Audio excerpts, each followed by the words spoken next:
one of the things we talked about, I think, in September is how do you judge a good season? And I understand our fan base, and I do understand that they want to see W's. They don't want to see the old college try.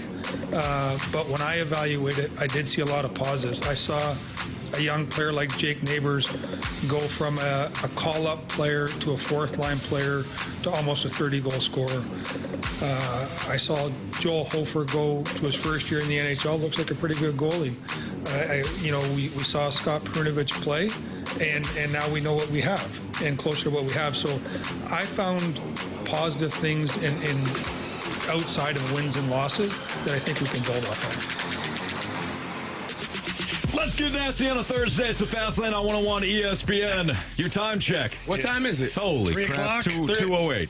What? 2:08. The Fast Lane starts at 2. Typically 2 o'clock. Yeah. 6, Right? We should have got here earlier, right? Is there a time think we change? were here. We were here? What happened? No, your time check is brought to you by Clarkson Jewelers, an officially licensed Rolex jeweler, but I don't think there was a time check. No. We're on Carey's internal clock. Yeah, I was just a little late, 15 minutes, 10 minutes late. Yeah, my internal clock when I came back from Tokyo. Oh, sorry.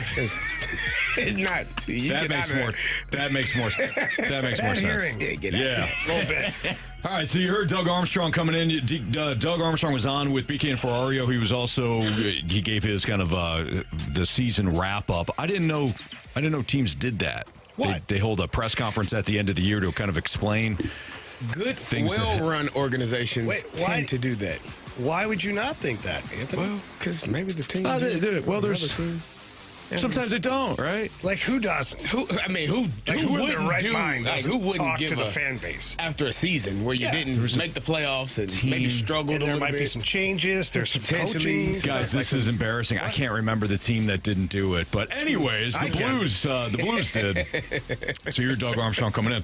One of the questions that BK asked him Off was, today. who was? Yeah, the team that did that.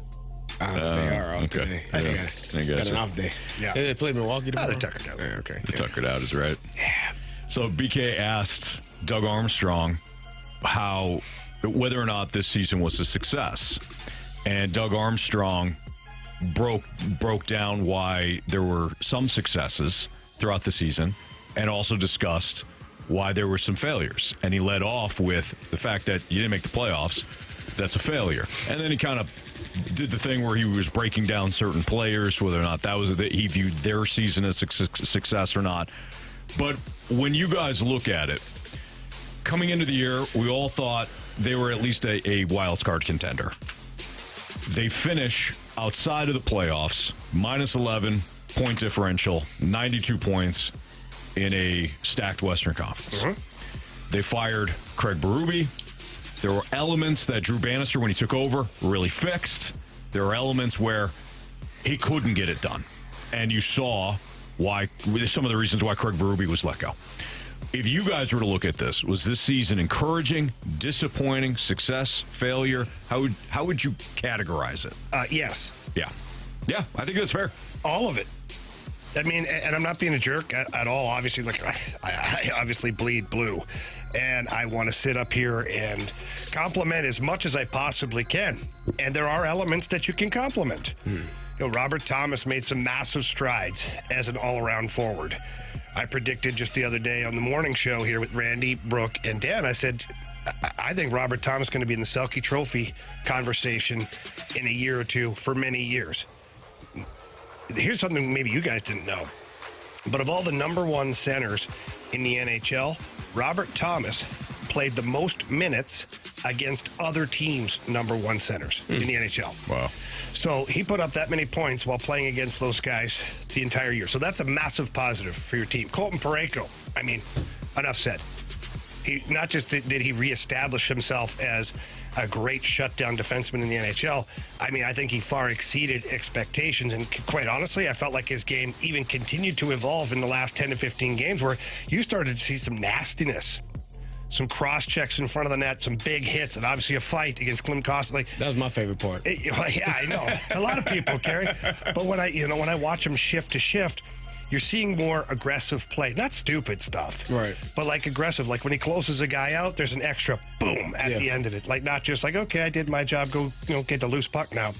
So he evolved as a player. Jordan Binnington reestablished himself as a top 3, top 5 goalie in the NHL. I mean, for sure. So those are huge positives. Jake Neighbors, Zach Bolduc. I think that you saw some big steps there. Toropchenko had a great year.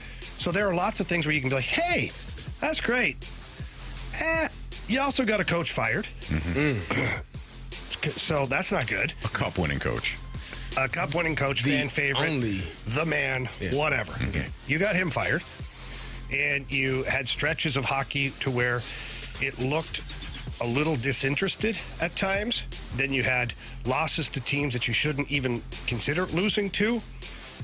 So those are tough things, too. And I know we're going to get into all of that here today in the Fast Lane. So much to break down with the Blues. But I think, Anthony, to kind of sum it all up, I think there were a lot of ups and downs. Yeah, let's continue to get in that. Carey, you didn't share your viewpoint on it. Marsh, we're going to kind of dive back into this with the Blues and also discuss what does Drew Bannister's future look like in St. Louis. And one more thing, Anthony. Text line's wide open, 314-399-9646. Mic drops, too, today.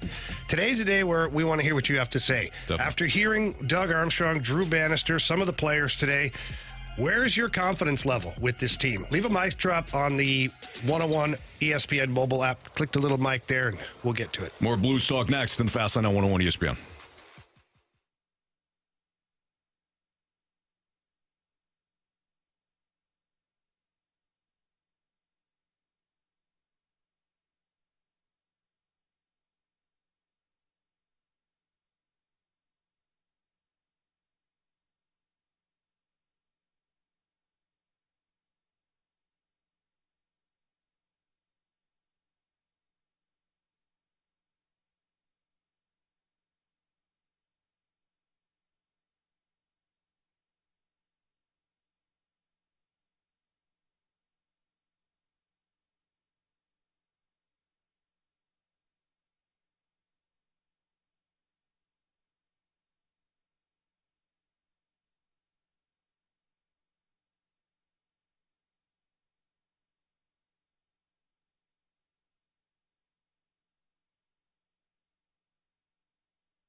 Well, we here in the Fast Lane had a really fun day yesterday at the Missouri Athletic Club downtown. They're hosting their College Basketball Writers Association Awards. And if you've seen some of the pictures on any of our social medias or at 101 ESPN, you know that the event was fantastic. Not a surprise, though, because when it comes to the Missouri Athletic Club, they really do it right. They know how to host events like that and make sure that it's top-notch, bring in outstanding people like, who we saw yesterday, Roy Williams and Calvin Sampson and Dawn Staley. I mean, everybody that came in had a great time. But the Missouri Athletic Club, man, it's more than just a club. It's kind of several clubs within the club. I enjoy going down to the West Clubhouse to work out. I enjoy bringing my family in for certain events throughout the months. But when we get an opportunity to go downtown and partake in events like we did yesterday, it always reminds me how great of a place the Missouri Athletic Club is. That's my MAC, Missouri Athletic Club.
continue our conversation about the Blues. They fall last night to the Dallas Stars 2-1 in a shootout, but the conversation now turns to the offseason and how you continue to retool this team. And retool was the phrase that Doug Armstrong continues to use. He mentioned it in the press conference, and then when he was with BK and Ferrario guys, he was talking about how you get those Hall of Fame players if you're 1, 2, 3 in the draft. I don't want to be there, he said. I don't want to earn it, he said. If I get in the lottery, fine, but I don't want to earn it. That makes a lot of sense. The other thing he said that was kind of interesting was he talks about how it's their strength in numbers. If you're not going to wind up with a Connor Bedard, a Sidney Crosby, one of these guys that comes in and is outstanding right away as the number 1 overall pick or in the top 3, strength in numbers. You need a team. You're building a team. You want to make sure that you got the right coaching staff, players buy in, and you fill in the gaps from there. If we look back, though, at this past year, are they closer, Jamie, do you think, than they were a year ago to getting back to the playoffs? Or did they almost tread water a little bit? No, they're closer. Here's why they're closer, is you got this close with this group.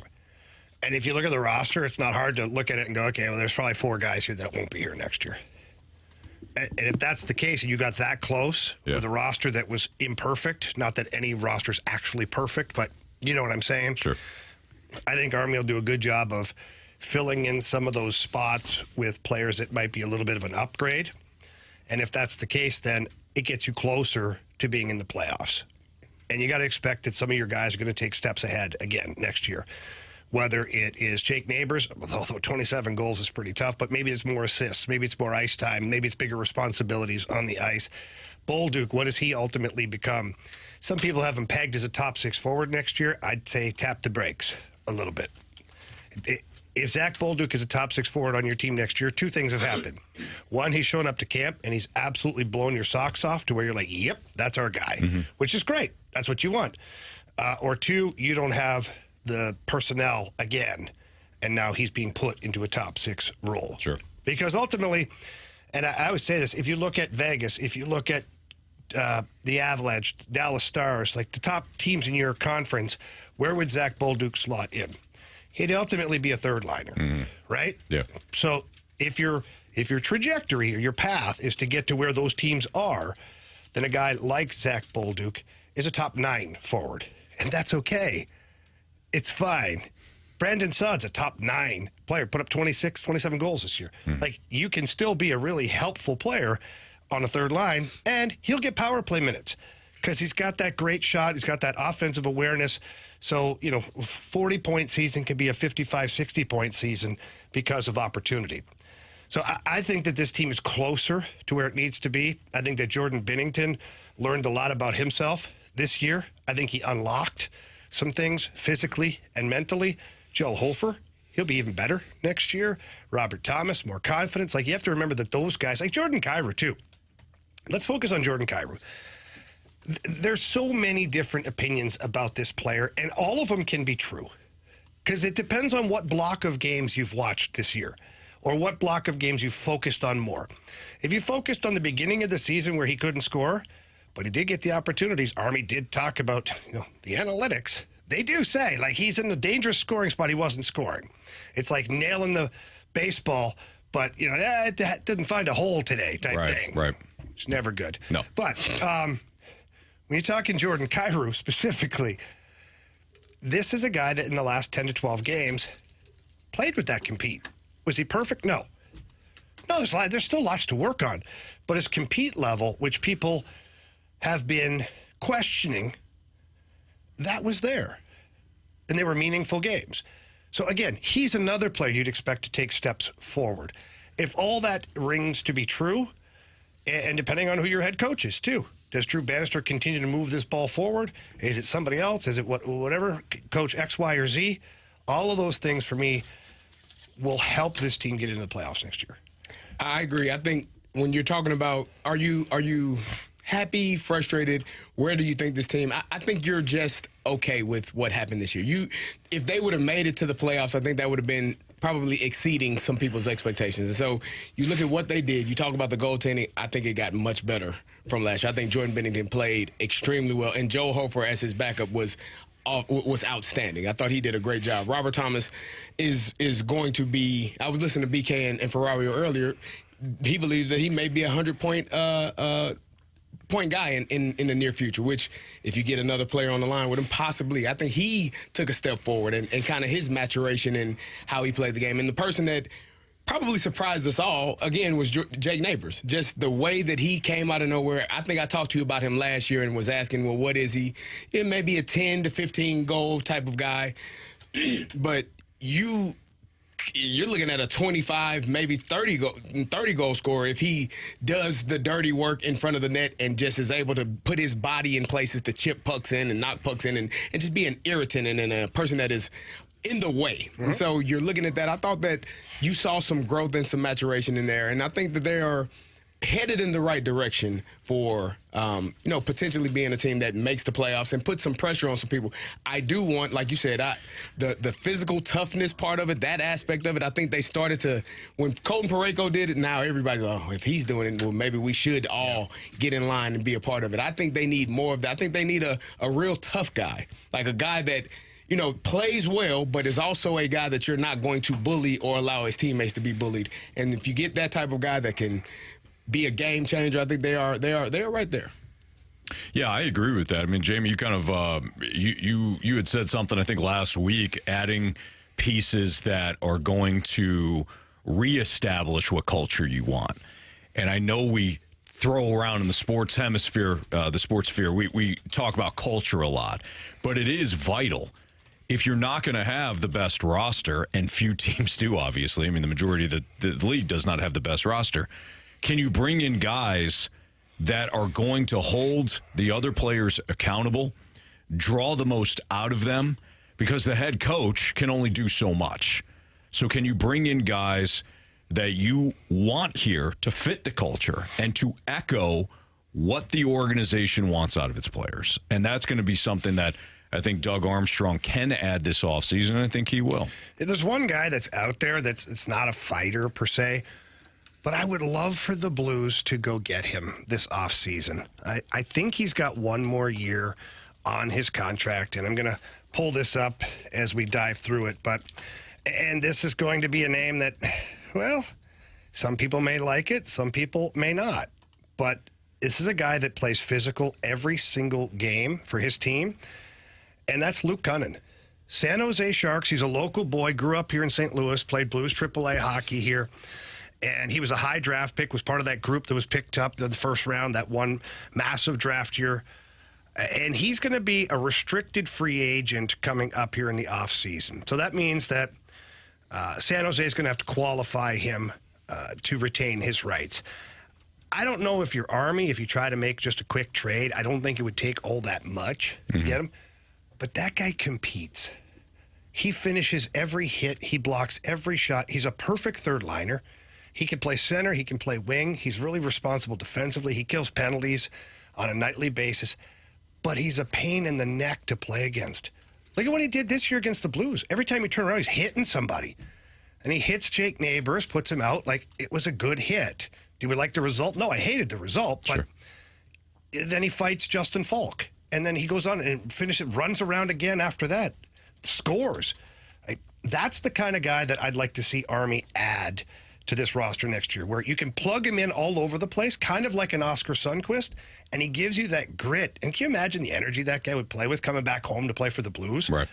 I'm just telling you, for me, that's a guy I circle right now, Carey, and he's kind of like a Nathan Walker, higher end talent, a little bit bigger physically, and so keep adding guys like that. I think those guys are the guys that, again, you have to have those players that are, we talked about, to drag other people into the fight, both literally. He gives you no choice. Yeah, I just caused a whole bunch of trouble here. You're going to have to help me out. Come on and help me out. Yeah. I like those guys, and I think that this team really needs a little bit more grit, a little more toughness, just some sandpaper, somebody that is on edge at times, and the opposing team knows it. We got a text here from the 618 to the Air Comfort Service text line, which, by the way, please participate all show long. 314-399-9646. We're also still taking mic drops. But the question is, how do tough guys help with 5-on-5 scoring? Okay, so it's an all-encompassing attitude for the team. And how that works for 5-on-5 scoring is, how were the Blues in 2019 in 5-on-5 scoring? Pretty damn good. 2019, they were great. Pretty damn good. This past year, that was a tough terrible. team.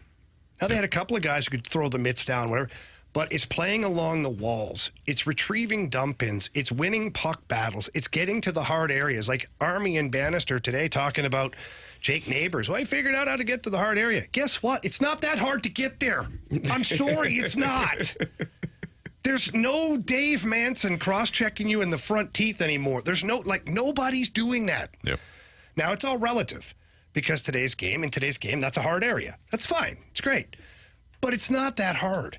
So when you get guys like a Luke Cunnin, like a Jake Neighbors, like a Nathan Walker, like an Oscar Sundquist, Toropchenko, that ultimately ends up increasing your puck possession time. It ends up increasing your forecheck ability. Therefore, you're getting more opportunities 5-on-5, because none of those guys really play the power play except for Neighbors. Mm-hmm. So that's why it's important to have guys with some grit. That's Jamie Rivers, Carey Davis. I'm Anthony Stalter. Andrew Marsh has what's trending next on 101 ESPN.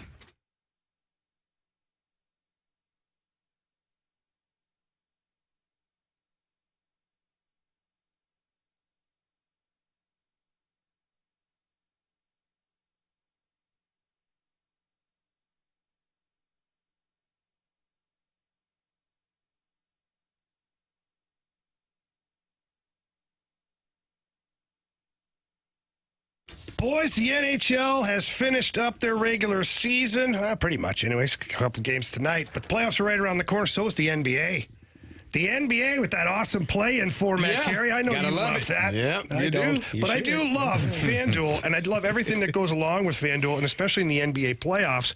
And right now, if you're new to FanDuel, you can go on a playoff run of your own with $150. Carey, just place a $5 bet. You get $150 in bonus bets. That's win or lose to use all during the NBA playoffs. Yeah, Jamie, you can pick the three-pointers made in a game, the over and under in totals for a game, first basket scorer, so much more. Maybe you want to take the Bulls versus the Heat, trying to get that final 8th seed over in points. I don't know. Jimmy Buckets is going to be out, so maybe you want to go under. You got to pay attention. FanDuel.com/fast. It'll help you get started. Yeah, if you've been watching the Heat at all, you can kind of pick and choose some guys that might go off now that maybe, FanDuel's got a little bit lower on because of Jimmy Butler being out. Choice is up to you, but as the guys were telling you, visit FanDuel.com/fast to get started. Again, FanDuel.com/fast to get started, and then you can play all the odds, all the player props, same game parlays right there at FanDuel, the official sports betting partner of the NBA. Must be 21 or older and present in Illinois. First online real money wager, only $10 first deposit required. Bonus issued is non-withdrawable bonus bets that expire 7 days after receipt. See terms at sportsbook.fanduel.com. Gambling problem, call 1-800-GAMBLER.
101 ESPN Sports Center. I'm Andrew Marsh. It's time for a Sports Center update driven by Johnny Londoff Chevrolet and Johnny Londoff Autoplex. The Blues lost 2-1 in a shootout to the Dallas Stars last night. Unfortunately for the Blues, they will not compete in the playoffs this season. That is the second straight season that they have missed the playoffs. Doug Armstrong addressed the media in his press conference today. If you missed that, make sure you go to 101ESPN.com or check out the 101 mobile app. You'll find that press conference there. We'll continue talking about it as well throughout the remainder of the show. The Cardinals, they also lost yesterday 6-3 to the Oakland Athletics. They have today off, but they'll take on the Milwaukee Brewers tomorrow. Kyle Gibson takes the mound going up against Freddie Peralta, 7:15 first pitch. I'm Andrew Marsh, and the Sports Center update is driven by Johnny Londoff Chevrolet and Johnny Londoff Autoplex. See them at londoff.com. Chevy, together we drive. Are you kidding me?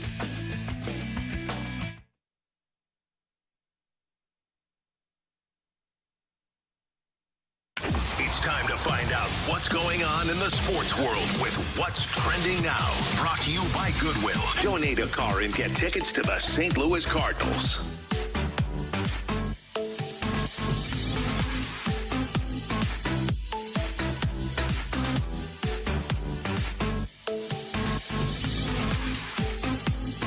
Welcome back to the Fast Lane here on 101 ESPN with Anthony Stalter, Jamie Rivers, and Carey Davis. I'm Andrew Marsh, and it's time for What's Trending. Gentlemen, the Cardinals lost yesterday 6-3 to the Oakland Athletics, but it's all right. We have some good news as they are unveiling their City Connect uniforms on May 20th, and they will be playing in them May 25th with the Cubs in town. How about that? We're getting new jerseys, guys. See, that's exactly what I'm talking about. When you are the Cardinals, Fire it. that's exactly what I'm talking about. You know, people focus on the wrong things. What we're focused on, what? New stadium additions and jerseys, right? Guys, you with me? Don't worry about Paul Goldschmidt not hitting well. Don't worry about Jordan Walker not hitting well. You don't have to worry about those things. Only thing you need to worry about is what we're telling you to worry about. And we are unveiling some new jerseys for you to purchase and us to make more money. Thank you. You know, I got my guy here, Cardinals LLC. Yeah. I got his back on this. As somebody else that didn't make the playoffs this year, I think you really got to focus in on the things that matter. Yeah. Jerseys, stadium upgrades, concessions, parking. Just do you worry about those things and the on-field or on-ice things? They'll come around. They'll take care of itself. They'll come around. What the hell have I walked in on? If you focus, you're focusing on the wrong things, Jamie. Well, I'm focused on Blues glasses and Cardinals glasses. Yeah. How did we get you guys to locked into the same conversation? We're dialed in. We're dialed in, exactly, my man. guy, look at him. We like to concentrate on the things that really matter. Some would say roster development, bringing in a new culture, bringing in better players, bringing in winning players. Marshy, you know what the people want? I'm not responsible for any of this. What was your question? They want jerseys. All I did was bring up the fact that the City Connect uniforms are going to be unveiled on May 20th for the St. Louis Cardinals. That's what they want. You're welcome, St. Louis. Yeah, there it is. We're here. Gotcha. The smoke and mirrors going to be unveiled. I got it. All right, I got it. By the way, guys, a little bit of an update. Apparently those rumors of the DeWitts asking for public funding for the stadium. No go. Apparently that Bill DeWitt III had no idea what anybody was talking about. Really? Yeah. No clue? BD3, as I call him. Yeah, he was asked about it, and he's like, I have no idea what you're talking about. He's like, we have never brought up any of that. Wow. He's like, no. So where did this article come from? I don't know. It came from somewhere. Marshy, they call it the internet. And if you haven't figured it out, it doesn't have to be accurate. It was the Riverfront Times, wasn't it? Yeah, but then the St. Louis Business source. Journal did a little research because they're a business journal. Yeah, and they looked into it. They checked into the business. Apparently that first article was not completely accurate. Oh.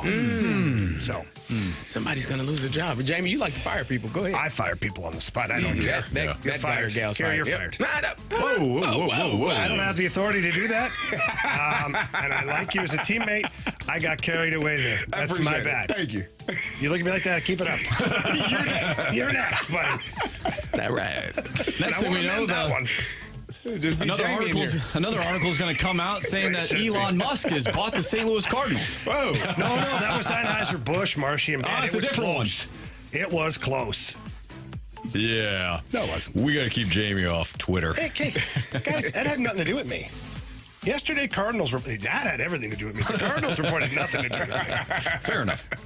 What else is trending, Mark? Caitlin Clark is trending. She's been trending for quite some time, but it looks like she has a shoe deal with Nike worth over $20 million. That's awesome. a lot of dough, gentlemen. That's a lot of do-re mi. Yeah. Good for her. Yeah. That's amazing. Here, I'm going to jump on a soapbox just for a second here. And I understand that all things are relative to revenue that is created, to revenue that goes out. Again, I get it. But I have two daughters. And I have a youngest daughter that plays soccer here, high school. Go Vikings, Francis Howell. Game canceled today, apparently. I don't know, or it's moved to a venue. Well, I'll get into that later with the high school board. But these girls that play at such a high level and draw so much attention and whatnot, then you see like the amount of money she signed for in the WNBA, and you're like, Callie Rosen made more than that in the American Hockey League this year. Made $450,000 playing for the Springfield Thunderbirds. And this is Caitlin Clark, who is I would say an international name now. At this, if nothing else, at least national. And she was making like 300 and some thousand for the WNBA team that she got drafted. So my point is, it's just nice to see that there is some other revenues available to these female athletes. Yeah. And I understand, again, the business side of me clicks in, that the amount of money going out is usually in lockstep with the amount of money coming in as far as salaries and players are concerned like that. Yeah. All of that just to say Somebody's willing to pay her that. Yes. That's the key. Yes. Well She deserved. generated all of the, not all by herself, but she generated a lot of the attention that we saw in college basketball this year, women's college basketball. So now somebody's willing to There was pay a for good, that. healthy handful of girls that really That's what I said. It generated wasn't all just that. her. Yeah. It wasn't just her. But you had a lot of people that didn't watch women's college basketball tune in for Caitlin Clark and for Angel Reese, and now an advertiser or business is willing to pay her that. Fantastic. That goes for any athlete or anybody that's willing to get that amount of money. Not willing to, but generates that kind of money for somebody watching. It's pretty awesome. I mean, it's awesome for her because she is the amount of eyeballs, as you said, that have been paying attention to the college basketball game, the women's college basketball game. I really think this started about 3, 4, 5 years ago, where everyone started dialing in and paying attention to what they're doing. Yeah. Caitlin Clark, drafted by the Indiana Fever, is going to have. They're already getting ticket sale numbers that are out of the roof, and so it's going to be really good for women's basketball. Hopefully, this and her play, and more of the young women that come along. We met Juju Watkins yesterday, a freshman at USC. She is absolutely amazing. We had Gino Ariemo on. He's got plenty of NBA, WNBA players that he's coached and got one on his roster right now in Paige Beckers. Eventually she'll be there. Those young ladies will continue to grow the game, and hopefully the WNBA, this is a league that I think at one point they didn't think it would make it past 5 years, past 10 years, and here they are still growing, still going. So it's going to continue to get better, and they're going to eventually, hopefully, Jamie, get the better contracts, get more money, so you don't have to send those young women overseas to gain, financial safety in terms of playing overseas to make good money. Well, maybe this is what will spark it. Yep. It'll spark the interest to go to more WNBA games, especially this year coming up. There's a lot of young talent that's going to be introduced to the league, and there's going to be some veteran players that are going to try and hold their ground up there. So. No doubt. That's what's trending here in the Fast Lane on 101 to ESPN. So the Cardinals, as we know, struggling offensively, and now that begs a question of one change that they can make that I actually don't want to see them make. That's next on 101 ESPN.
The Cardinals are struggling offensively, as we know, but there is one thing that I hope they don't start to do, and we saw it a little bit last year. It's Fastlane on 101 ESPN. Carey Davis, Jamie Rivers, Anthony Stalter. I don't know how you guys feel about this, but for me, offense is streaky.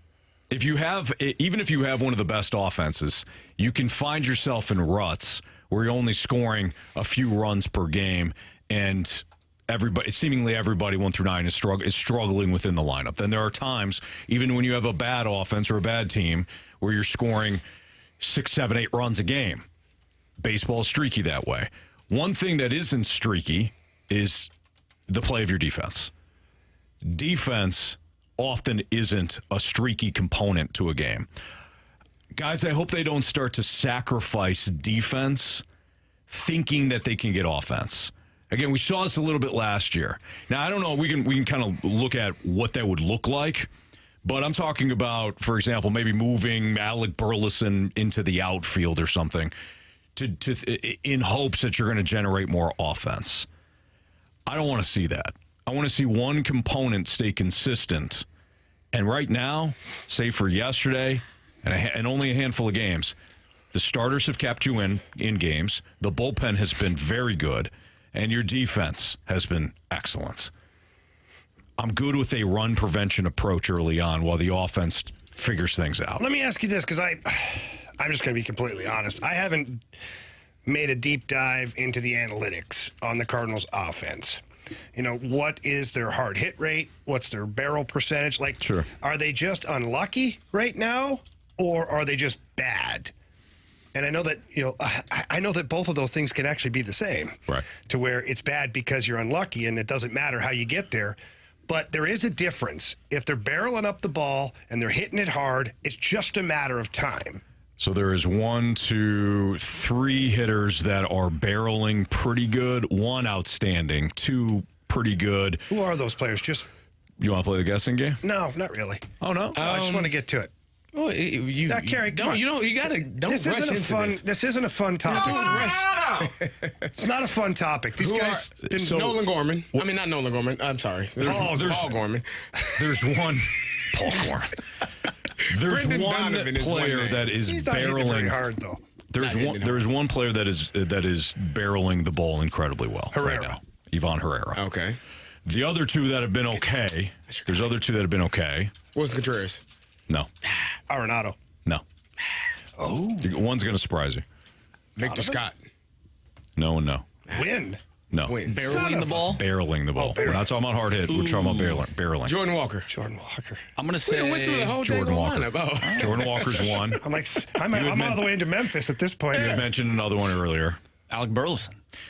Nolan Gorman. Nolan Gorman. Yeah, Nolan Gorman. Really? So those, They're just not hitting the ball. They're not getting Herrera barreling it incredibly well. Walker Gorman. So there's like a long pause. Walker Gorman. But then that's it. The guys that aren't barreling the ball at all. Mason Wynn, Victor Scott, believe it or not, Arenado. Now, again, this isn't average. This isn't whether or not you're getting hits. This is barreling the baseball.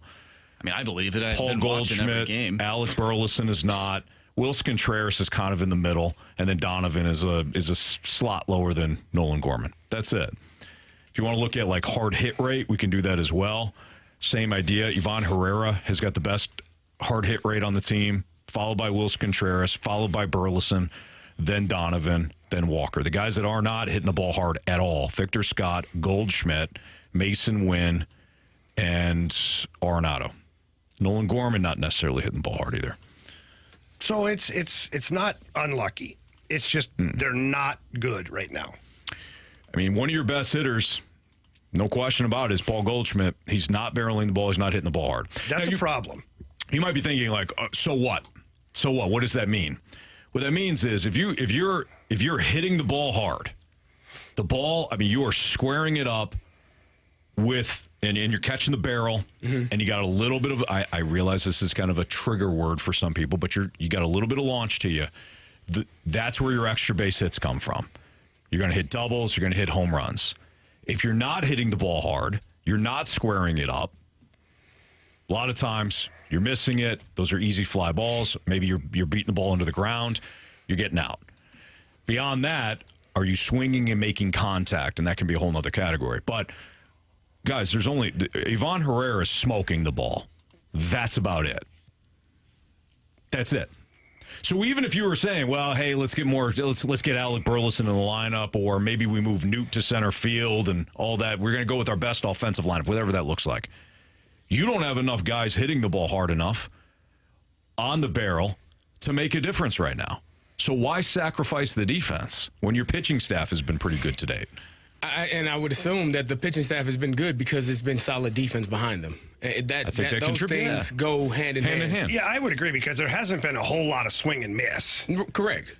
Right, we're not. There's not been a lot. Sonny Gray is probably your best guy, and he's been fantastic. But everybody else has been, pitch to contact. Yeah, pretty much. And the defense behind him has been playing solid. So now you're which running, is fine if you're going to get ground balls. Correct. That's fine. Nobody can do anything about a ball that's over the fence. You're not going to get a souvenir ball if it's on the ground. Doesn't matter. But I think that when you're talking about making a shift, I think we went through this last year, right? We've had this issue where either it's defensive day or it's offensive day. Which one is going to show up? And that was kind of the issue last year. The pitching staff was good. Okay, we didn't score any runs. Or the pitching staff was bad. Well, we scored a lot of runs, but we gave up a lot of runs and couldn't get back into games. Mm-hmm. Defense wasn't good. Base running wasn't good last year. I think all of those things, for the most part, the defense, the base running, and the pitching have been really good. I don't think you just get out of character and say, oh, you start panicking. You don't worry about it. You allow the guys that you have to continue eventually, and Jamie jokes about it, but eventually it's going to warm up, and so will Paul Goldschmidt. He's going to warm up. And I'm hoping that Jordan Walker is on the same. They did. They got me. I'm hoping that Jordan Walker, you can say the same for him. He's going to warm up at some point. But right now it isn't good. And if your best players, it doesn't matter what team you're on, what sports you're playing, what level you're at. If your best players do not play well, you will not win. It not consistently. You might be able to win a game here or there with Shaq calls them the others, but when it comes down to it, that's what he called them, the others. He was a guy. And there are the others. I was an other. He's 100% right. You got your guys, and then you got the others. Yep. The others, they're only going to give you so much. You got to have your guys getting you runs, getting you points in basketball, scoring touchdowns in football. If those guys don't do it, you're not going to win championships. You're not going to win games. So, Anthony, the question was, are the Cardinals going to sacrifice defense for offense, right? Ultimately, they can't. Right. Hear me out. Because the guys they have batting right now are their best offensive guys. Right. Where are they going to find offense? They're going to make a trade? Hey, we'll trade you some really solid defense for a big bopper No. That can't hit? No. So they're stuck in this spot right now. So the question of sacrificing defense for offense, I think the greater comment needs to be stick with the defense that's working for you right now and improve your offense, because the guys that are in your lineup, your 1 through 9, I mean, Ollie's putting them in there because he thinks they're the best offensive opportunity for the team as well. Right. Like you have a Victor Scott in there and a Mason Wynn at the start of the season. You're like, we'll sacrifice these spots for the good defense. Sure. Mason Wynn has exceeded already what we thought offensively, but I think this is what you've got. Now it's time for the offense to figure it out. Yeah, I agree. All right, it's Fastlane on 101 ESPN. Could a contract uncertainty be affecting Paul Goldschmidt? I don't think so. I'll tell you why. Here in the Fastlane on 101 ESPN.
In every break, Jamie gives us something to think about.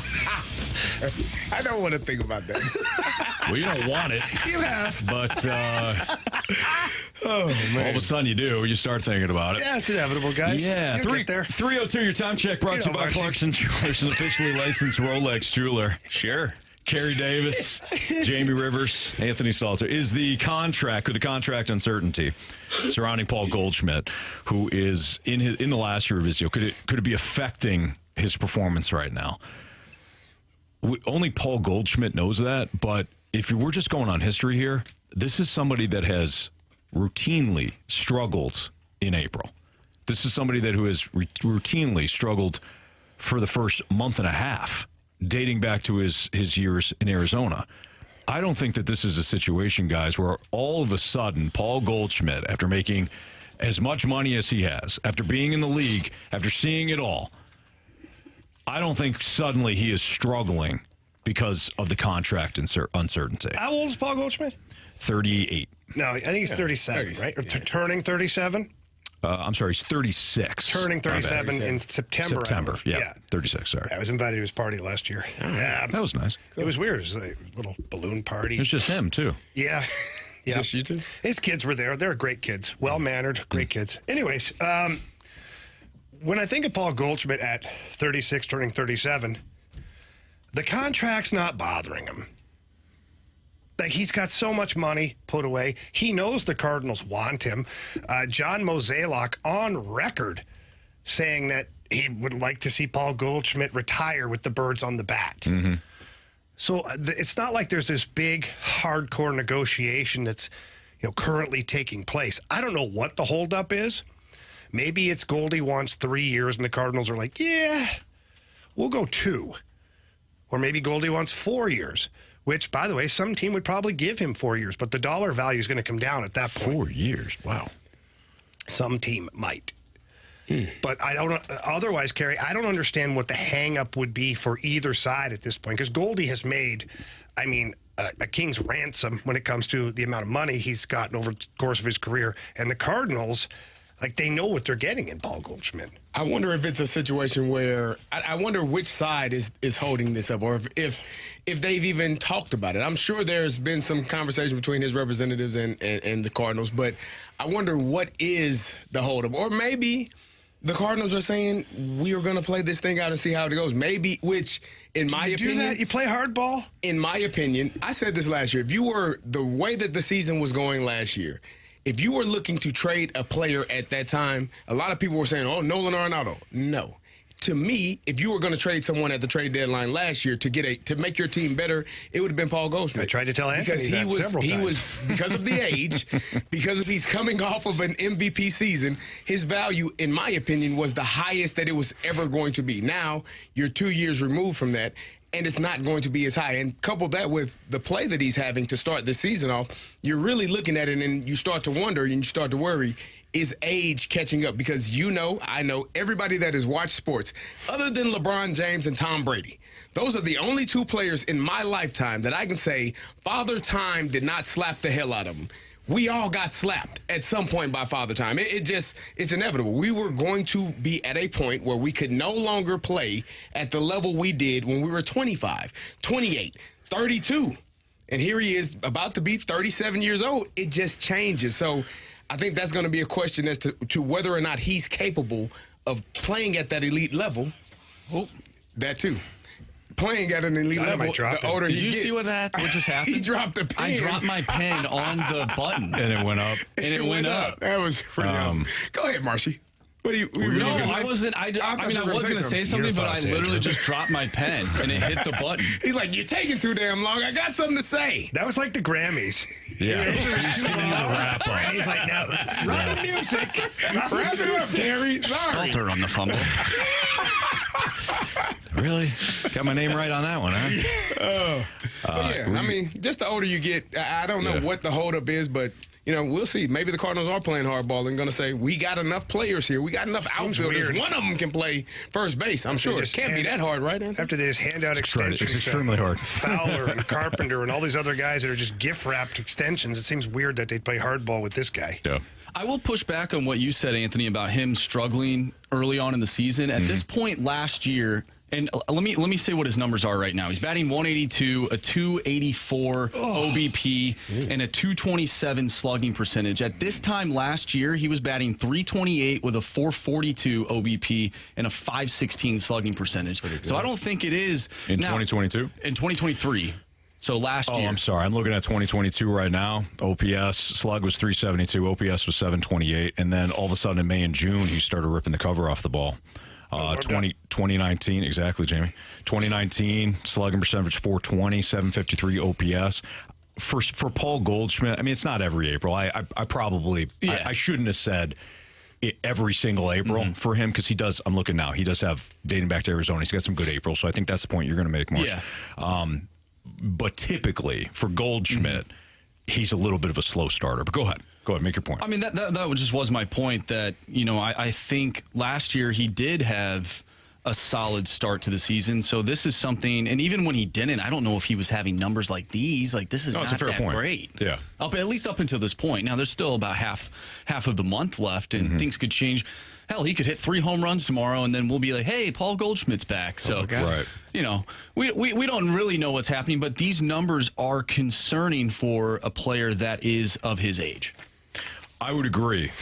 I'm also glad then that the Cardinals didn't just rush to give him a contract extension. Sure.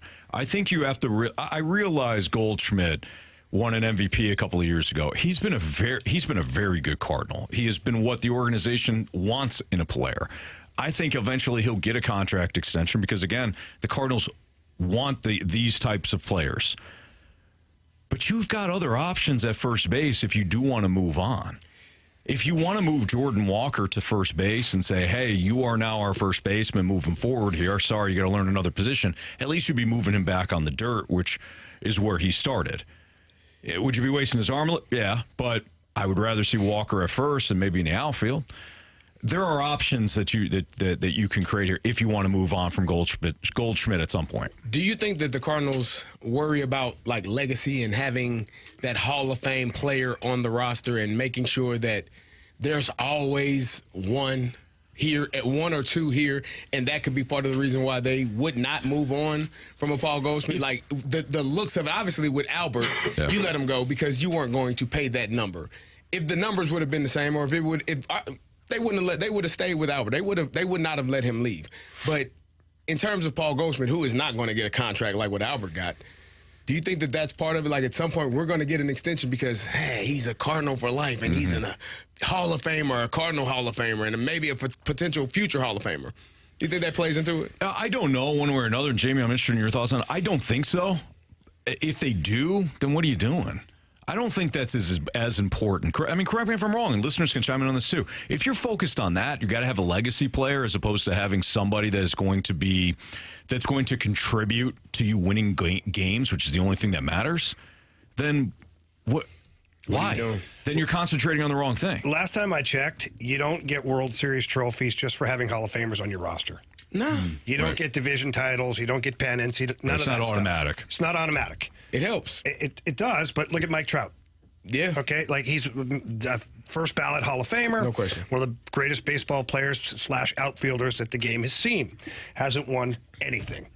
And so if the Cardinals, to what you're saying, Carey, if they really... But that's the Los Angeles Angels, and this is the St. Louis Cardinals. But if the Cardinals, who have championships, who don't need a championship per se, as far as like, we've never won one.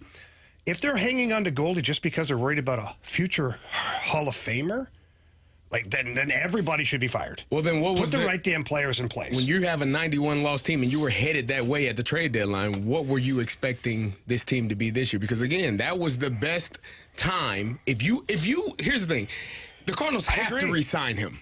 Because if you're not going to re-sign him, then you are a damn fool for not trading him at the trade deadline last year. You're a fool. Maybe. They're going to re-sign him. Because if you don't, no, it's not too honest. That was the most foolish thing you could have done. Instead of trading him when you started moving all of those pieces last season at the trade deadline, you didn't decide to trade what would have gained you or got you the most in return. And now you're not going to re-sign him after this year? I highly doubt that happens. Paul Goldschmidt could have been parlayed into another guy for your rotation.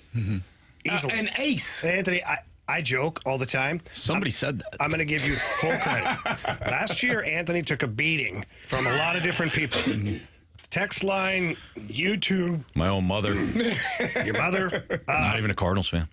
Dave, the neighbor. Neighbor Dave.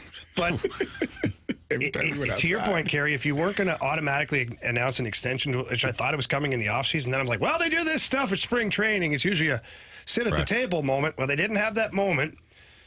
So instead of adding a guy to your rotation that would have solidified a lot of things, now you have uncertainty with a aging player, to say the least, and you have a first baseman / third baseman playing right field right now for you that really is kind of out of his element. Yeah, I agree. But to that point, though, is Jordan Walker a better player than Paul Goldschmidt right now? Because to me, I'd rather have Goldschmidt playing than Jordan Walker because he's not hitting the cover off the ball more either. time. Which is probably what the Cardinals are thinking. Right. Because I think the But if Cardinals they're both operate. at the same spot right now, then it doesn't matter. I Take the agree. younger guy. I Yes. completely agree. If you can get something for Goldschmidt right now, you won't now. You won't. So, look, we got a long way to go here. Okay, it's a April long season. 18th. It's Cardinal Nation, Anthony. I know, but I don't.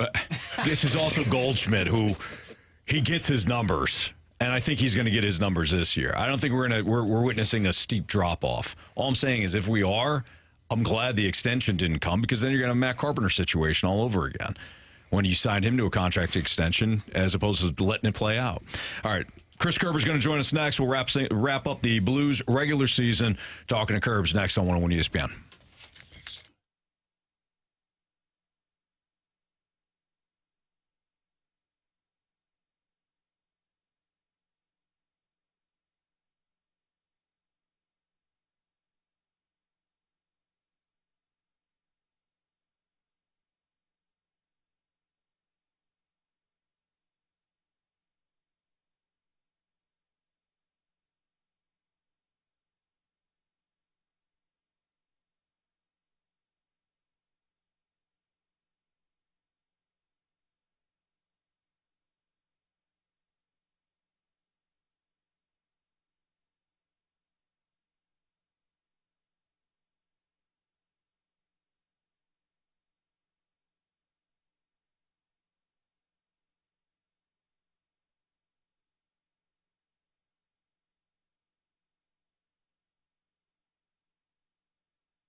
side with the voice of the Blues, Chris Kerber. Brought to you by Scott Lee Heating Company, a proud Mitsubishi Electric Elite contractor.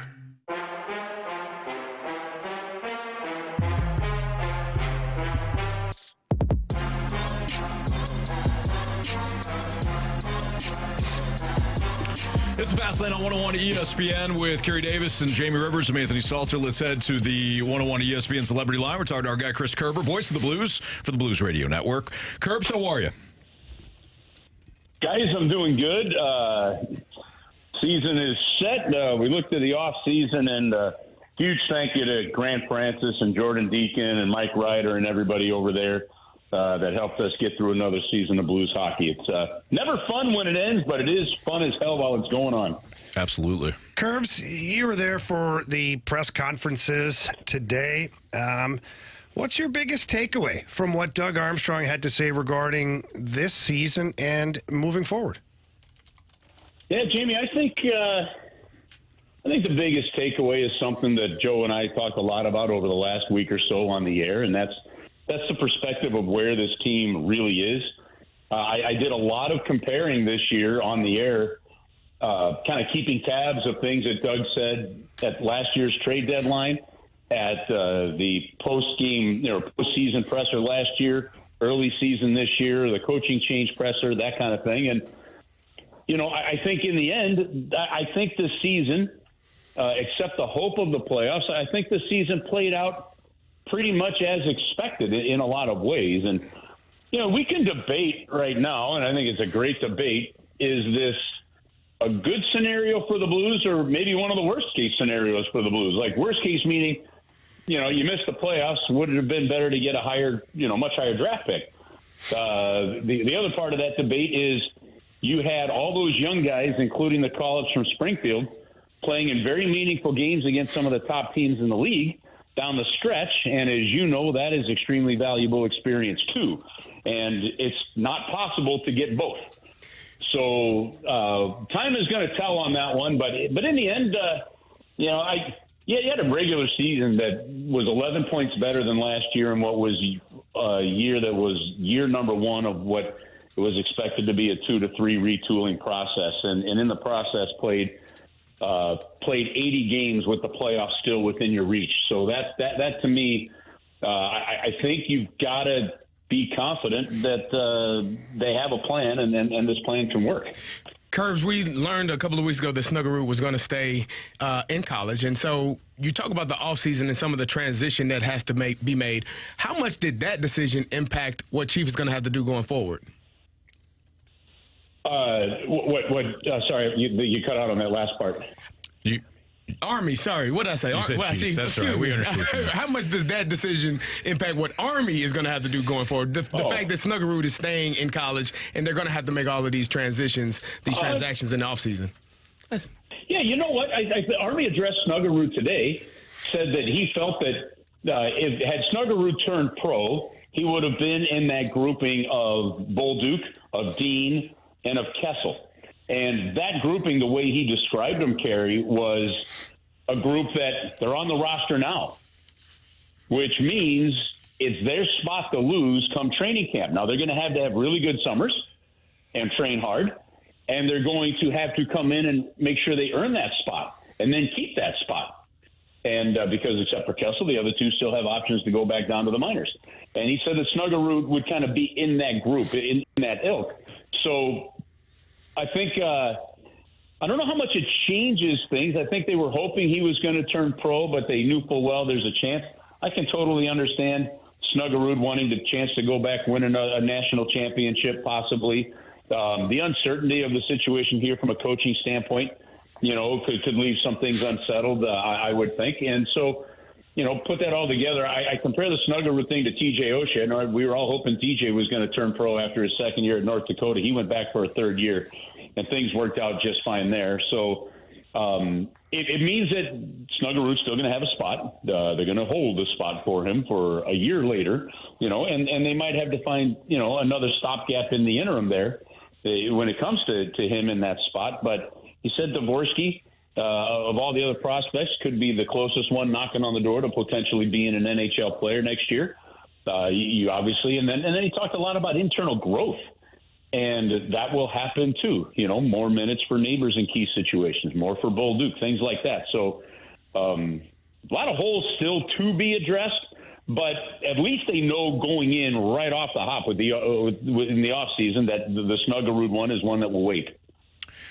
We're chatting with Chris Kerber, voice of the Blues here in the Fastlane on 101 ESPN. Kerbs, I asked this of Jamie earlier, and I'm interested in your thoughts as well. Do you think, because you didn't make the playoffs the last 2 years, different scenarios, different variables, but are the Blues much closer to getting back to the playoffs than they were at the start of the offseason, or do you feel as though there was a little bit of treading of water? Well, that's a great question because to me, my initial reaction is I feel like there's a little bit of treading of the water because when you do talk about internal growth, and that's where some of the bump to be a better team is going to have to come from, that also means that some guys are going to be playing more minutes than maybe they did this year. And as young players, to me, that could lead to mistakes. And sometimes those mistakes, it's hard to win in the NHL with that. But some of that other internal growth is going to come, and I sat and talked one-on-one with Braden Shen this morning and Jordan Bennington and Colton Parayko and Pavel Buchnevich. And when you talk to those four veteran players, you hear from them about where they think they need to be better. So the internal growth isn't just the young players producing more to make you a winning team. It's better play from the veteran players. So part of me wants to say treading water on that, but the other is just a flat reality. I mean, you're going to finish 6-7 points out of a playoff spot, and you were 11 points better than you were a year ago. So I think you have to say you're on a better track right now than you were a year ago when you were sputtering. Curb, switching gears here a little bit because I want to get your opinion on this, and it's un-Blues related for that matter, but still hockey related. Just announced a short time ago that it's official now. The Arizona Coyotes will be playing in Salt Lake City, Utah next year. You're a guy that likes to dive into these deep thoughts on all these types of things. What are your thoughts on the Coyotes leaving Arizona, and what do you expect out of the franchise in Salt Lake City? Going backwards, I guess, I think I expect great things out of the franchise in Salt Lake City. From my understanding and some folks I've talked to, this owner out there is really excited about having hockey, really excited about bringing hockey there. And I think from an all-around franchise perspective, health of the league perspective and all that, I think it's going to be a great thing for the NHL. For me, it's a little personal on the other side, Jamie. When I spent 4 years in the American League in Springfield from 96 to 2000, we were affiliated with the Arizona Coyotes. We had a lot of the prospects at the time come through, even a cup of coffee with Shane Doan down there. Danny Barrera, of course, was a Rookie of the Year in the American Hockey League, his first year of pro hockey. And then the first NHL action I ever got to call was for the Coyotes. It was a period of play-by-play when they were in Philadelphia in the 99-2000 season, and it was using that tape to help me get the job back here home in St. Louis. So I've known some people in that organization for a long time. And I feel for guys like, I don't know if you guys have seen it making the rounds on social media. Todd Walsh, who is their TV host, just did a spectacular 5 minutes, on kind of what this means to him and stuff. And I would encourage anybody to watch it. Yeah, it was awesome. Even, Tyson Nash and Bob Heathouse, the longtime broadcaster, and, the guys that are down there, Rich Nairn and stuff. It's a really hard time. I will tell you that I think the league did anything and everything they could to keep that franchise there. The first mistake they made was building that arena out in Glendale, and they were never able to recover from it, and that's as much on the league as it is on anybody else. A similar error, I believe, was made in Ottawa, and they're still trying to recover from that and build a new arena, right? You can make the case. Some could make the case. I might make the case Florida. A similar situation. I think where some of these buildings were built did not make it favorably helpful for the franchises. And that unstable ownership issue, they just never were really able to overcome, ever, down there. And so to me, I do believe the NHL is going to be back in Arizona. I do believe it's going to be back in Phoenix. I believe the NHL has put this plan in place with that being the process. That's how I believe they were able to appease Artie Moreno, their current owner, in that situation. And I know they want to be there, but to me, it's a market, a fan base that I don't think ever really had a full chance and a full shake because of the constant ownership and arena issues they faced literally from day one when they played at America West Arena, where a third of the building couldn't see the ice because it was a basketball arena, right? And so those were challenges. I do think in the end it's an unfortunate situation the league was in, but this, I think, is a fantastic solution, and I'm not sure they had a choice to drag this out anymore. I mean, you hear from some of the players down there, and, it's a nice place to live. It's a great place to go, but they just don't feel like they're even in the same league because of their building, some of the travel situations, some of the other stuff there. And I think in the end, I think it's going to be a positive thing for the players and the league. And in time, I believe the NHL is going to find its way back to Arizona. Kerbs, we appreciate all you did throughout the course of the year for Blues fans and Blues coverage right here on 101 ESPN. And while the season didn't end the way that we all wanted it to for the Blues, that doesn't take away from another great broadcast year here on the Blues Radio Network, 101 ESPN. So thank you. Yeah, guys, thank you very much. Thanks for all the support. I know we'll keep these hits going here, and we'll keep these hits going and talk playoff hockey and stuff like that. But really, it does take a village. We got a great team over here at 101 with you guys and all the other shows and the behind-the-scenes stuff. And really, again, Jordan Deacon, Grant Francis, Alex Ferrario, the work they did to pull off another season of Blues hockey behind the scenes with Mike Ryder leading the way is huge. So thank you guys for everything. It made our job easy, and look forward to talking to you more as the playoffs and off-season roll on. All right, sounds good, Chris. Thanks, buddy. Cheers, guys. See ya. That's Chris Kerber here in the Fast Line on 101 ESPN. We got hot take or hot garbage next. So if you got a hot take or hot garbage statement, you can send it into the Air Comfort Service text line 314-399-9646. It's next in the Fast Line.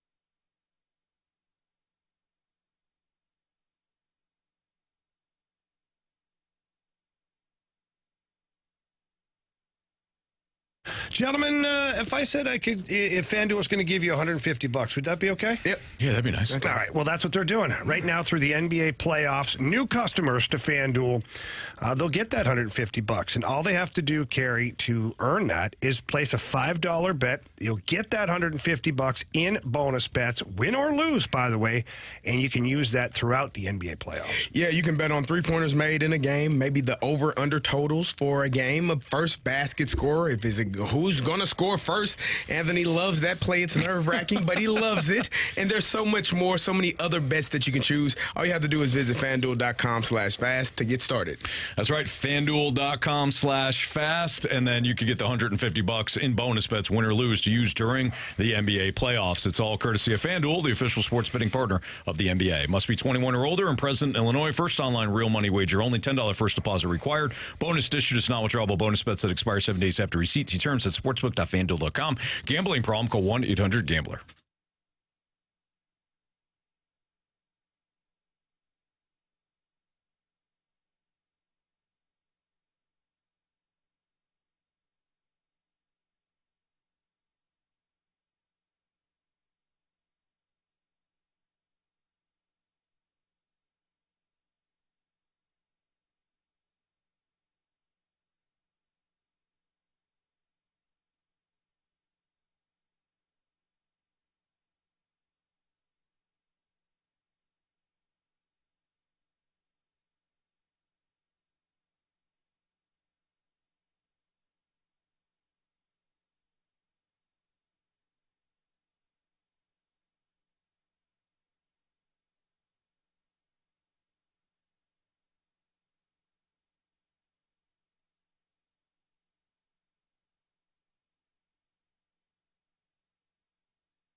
101 ESPN Sports Center.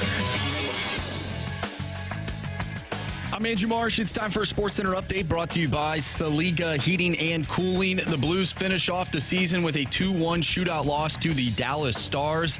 They end the year with 92 points, missing the playoffs for the second year in a row. Doug Armstrong had a press conference earlier today. If you missed that, make sure you go to 101ESPN.com or check out the free 101 mobile app. It'll be featured on the page, so check that out. Also, the Cardinals were in action yesterday. They lost 6-3. They'll take on the Milwaukee Brewers tomorrow. They have the day off. They'll play Milwaukee. Kyle Gibson will go up against Freddie Peralta, 7:15 first pitch. We'll also talk with Hakeem Butler at 5 o'clock from your St. Louis Battlehawks, so stay tuned for that. But coming up next, we have Hot Take or Hot Garbage. If you have a hot take, send it our way to the Air Comfort Service text line, 314-399-9646. Hot Take or Hot Garbage coming up next. I'm Andrew Marsh, and the Sports Center update is brought to you by Saliga Heating and Cooling, an independent American Standard heating and air conditioning dealer.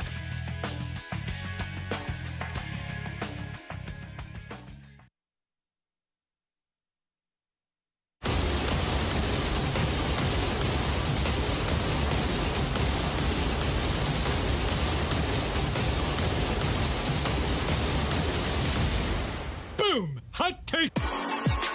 Time for Hot Take or Hot Garbage here in the Fast Lane on 101 ESPN with Kerry Davis and Jamie Rivers. I'm Anthony Stalter. Here's Andrew Marsh with your statements via the Air Comfort Service text line at 314-399-9646. All right, let's start off with the 661 Hot Take. The Jamie Rivers curse is the real reason the Coyotes are leaving Arizona. They just couldn't recover. Hot take. Scorching hot take. It's your fault, Jamie. Are you proud of that? Does that rank high on your No, it doesn't. I've got a couple things to add to this. Okay. One, Carey, I don't know if you know the whole backstory behind it. Go ahead and tell me. But I heard it. So Todd Walsh, who is the TV guy for the Coyotes, he was there back in 97, I believe, when we played the Coyotes. Maybe it was 98. We were down 3-1 in the series. We battled back, forced a game 7. Score is 0-0. I make a behind-the-back pass, very, very ill-advised behind-the-back pass, along the blue line. I thought Al McInnes was wide open and that I was Wayne Gretzky Jr. I passed it right to the tape of Keith Tkachuk, who played for the Phoenix Coyotes, and he had a breakaway. And by the way, he was their top goal scorer.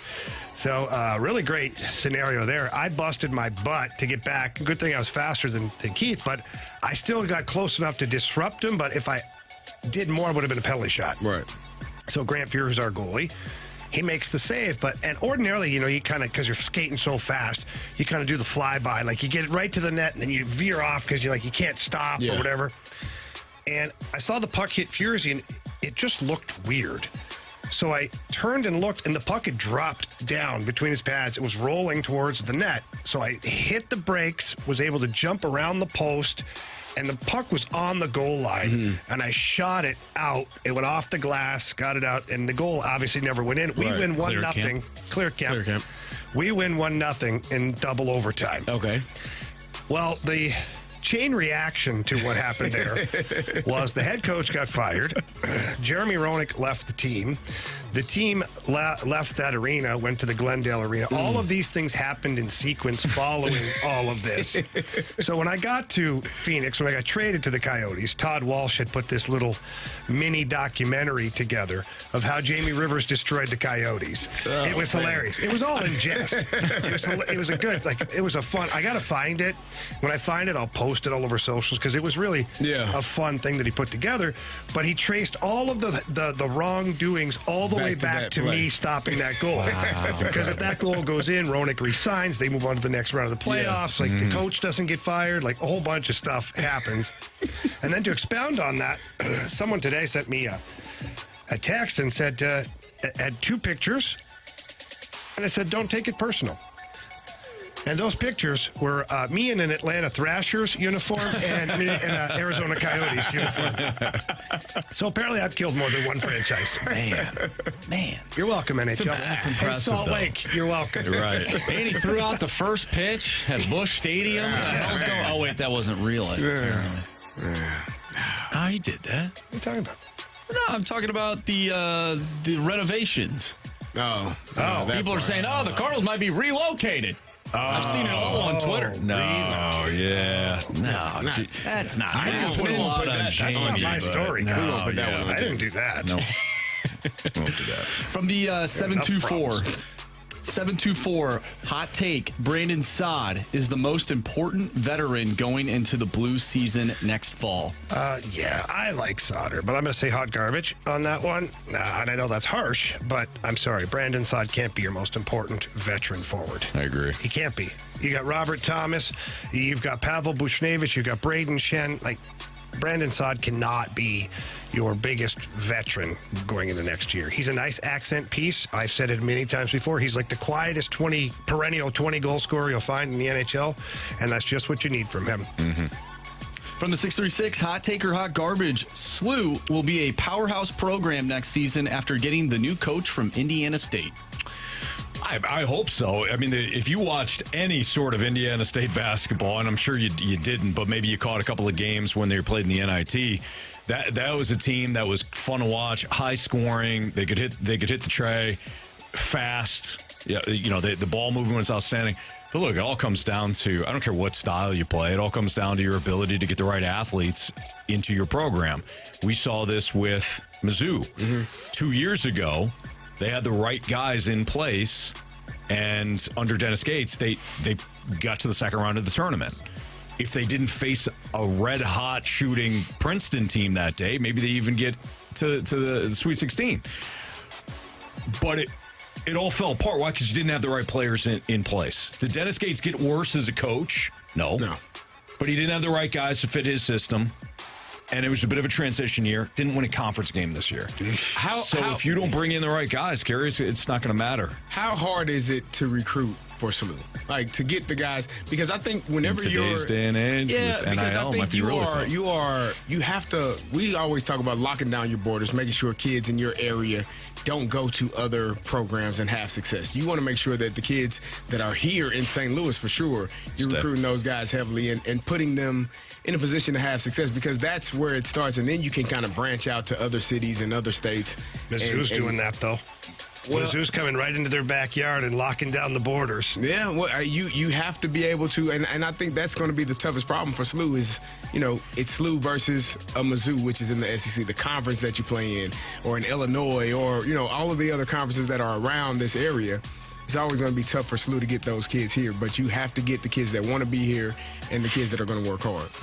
All right, last one here from the 636, hot take or hot garbage. Even though it's early, the Cards need to make a statement this weekend and sweep the Brewers to show they are going to be in this stacked division all year. It's a hot take. Oh, wow. It's not going to happen. Whoa. Oh, Carey. They haven't won the final game of a series You can't say hot take and then it's not going to happen. It's a hot take. They do need to. It's not going to happen. Easy. But when you say hot take, I agree with the take. yeah, but then I agree that they need they have to They sweep need it. to. I agree that they need But to. then you can't back it up with. And they're then I not just going said to. they won't. I mean, that's not very committed, Anthony. I feel you on that one, Jamie. I feel like basically he's winning either way. Yeah. I told you it wasn't going to happen. call it or I hedging your told you. bet. Yeah. It needs to Carey, I'll happen. back you up on that. You're looking at the word need. They do need to. They need to. Now, will they? No. We'll see. They haven't shown us that they can win a sweep a series yet. Have they? I believe. They've lost. Do you? You need. Here you go. And you go ahead and believe. Gosh. You believe how you need to believe in. Wow. 'Cause I mean, yep. There you go, Anthony. Here's the deal, guys. I can't Did you help not but think of Robert Is De that Niro Anthony in Stark? Casino. Who is that? He looks Did you wonderful. not see? Tony Stark. He looks like the guy in Casino when he's had that yellow suit on. Sorry. Go ahead. Go ahead, Anthony. Sorry. Have you not seen this pitching staff yet? Have you not seen this pitching staff? Pitching staff's been very good. been great. Offense a little slow, but the offense is going to come around. Bullpen, lockdown. Defense, excellence. You've got most of the components to win baseball games. Okay. And now that you go into Milwaukee, one of the best hitting parks in all of America, offense is going to come alive this weekend. All right. I see a sweep. Are they going to Milwaukee or are they here? I don't know. They're here. They're here. Yeah. That's what I said. One of the best parks in all of baseball to pitch in right here in St. Louis. And you know what we've been good at this year? Pitching and defense. I see a sweep coming. You got to score some runs. Yeah, I don't see a sweep coming, but I see them winning the series. There you go. I can agree with that. Yeah. Till they win. So whatever hot it has to be, that's what I'm at. There you go. Hot garbage. No, I guess it would be hot take. See, now you don't know. It's almost like we need another option for You've this. got me so confused, Carey. All right, it's Fastlane on 101 ESPN. We have a chance right now to win a 4-pack of tickets to next Tuesday night's Bud Bash game for Cardinals and Diamondbacks. Next week is the first Bud Bash game of the season. It features a limited edition Jeff Suppan bobblehead. If you have the correct answer to the trivia question we're about to ask you, you can text in now to 314-399-9646. Again, 314-399-9646, and you'll win the Bud Bash tickets for Cardinals and Diamondbacks on April 23rd, assuming that you are also the 101st texter into the Air Comfort Service text line. Here's your question. Jeff Suppan, as we just mentioned, the bobblehead for Jeff Suppan next Tuesday. Soup.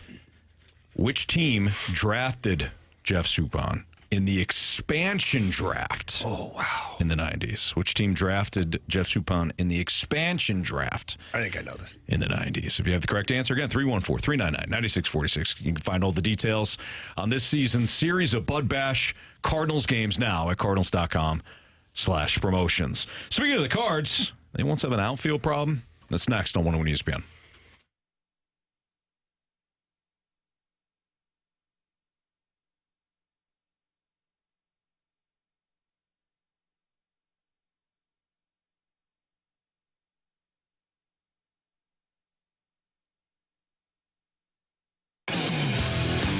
I'm always talking about all the accessories over at Pure Performance and just how awesome everything they have is in their 25,000 square foot facility.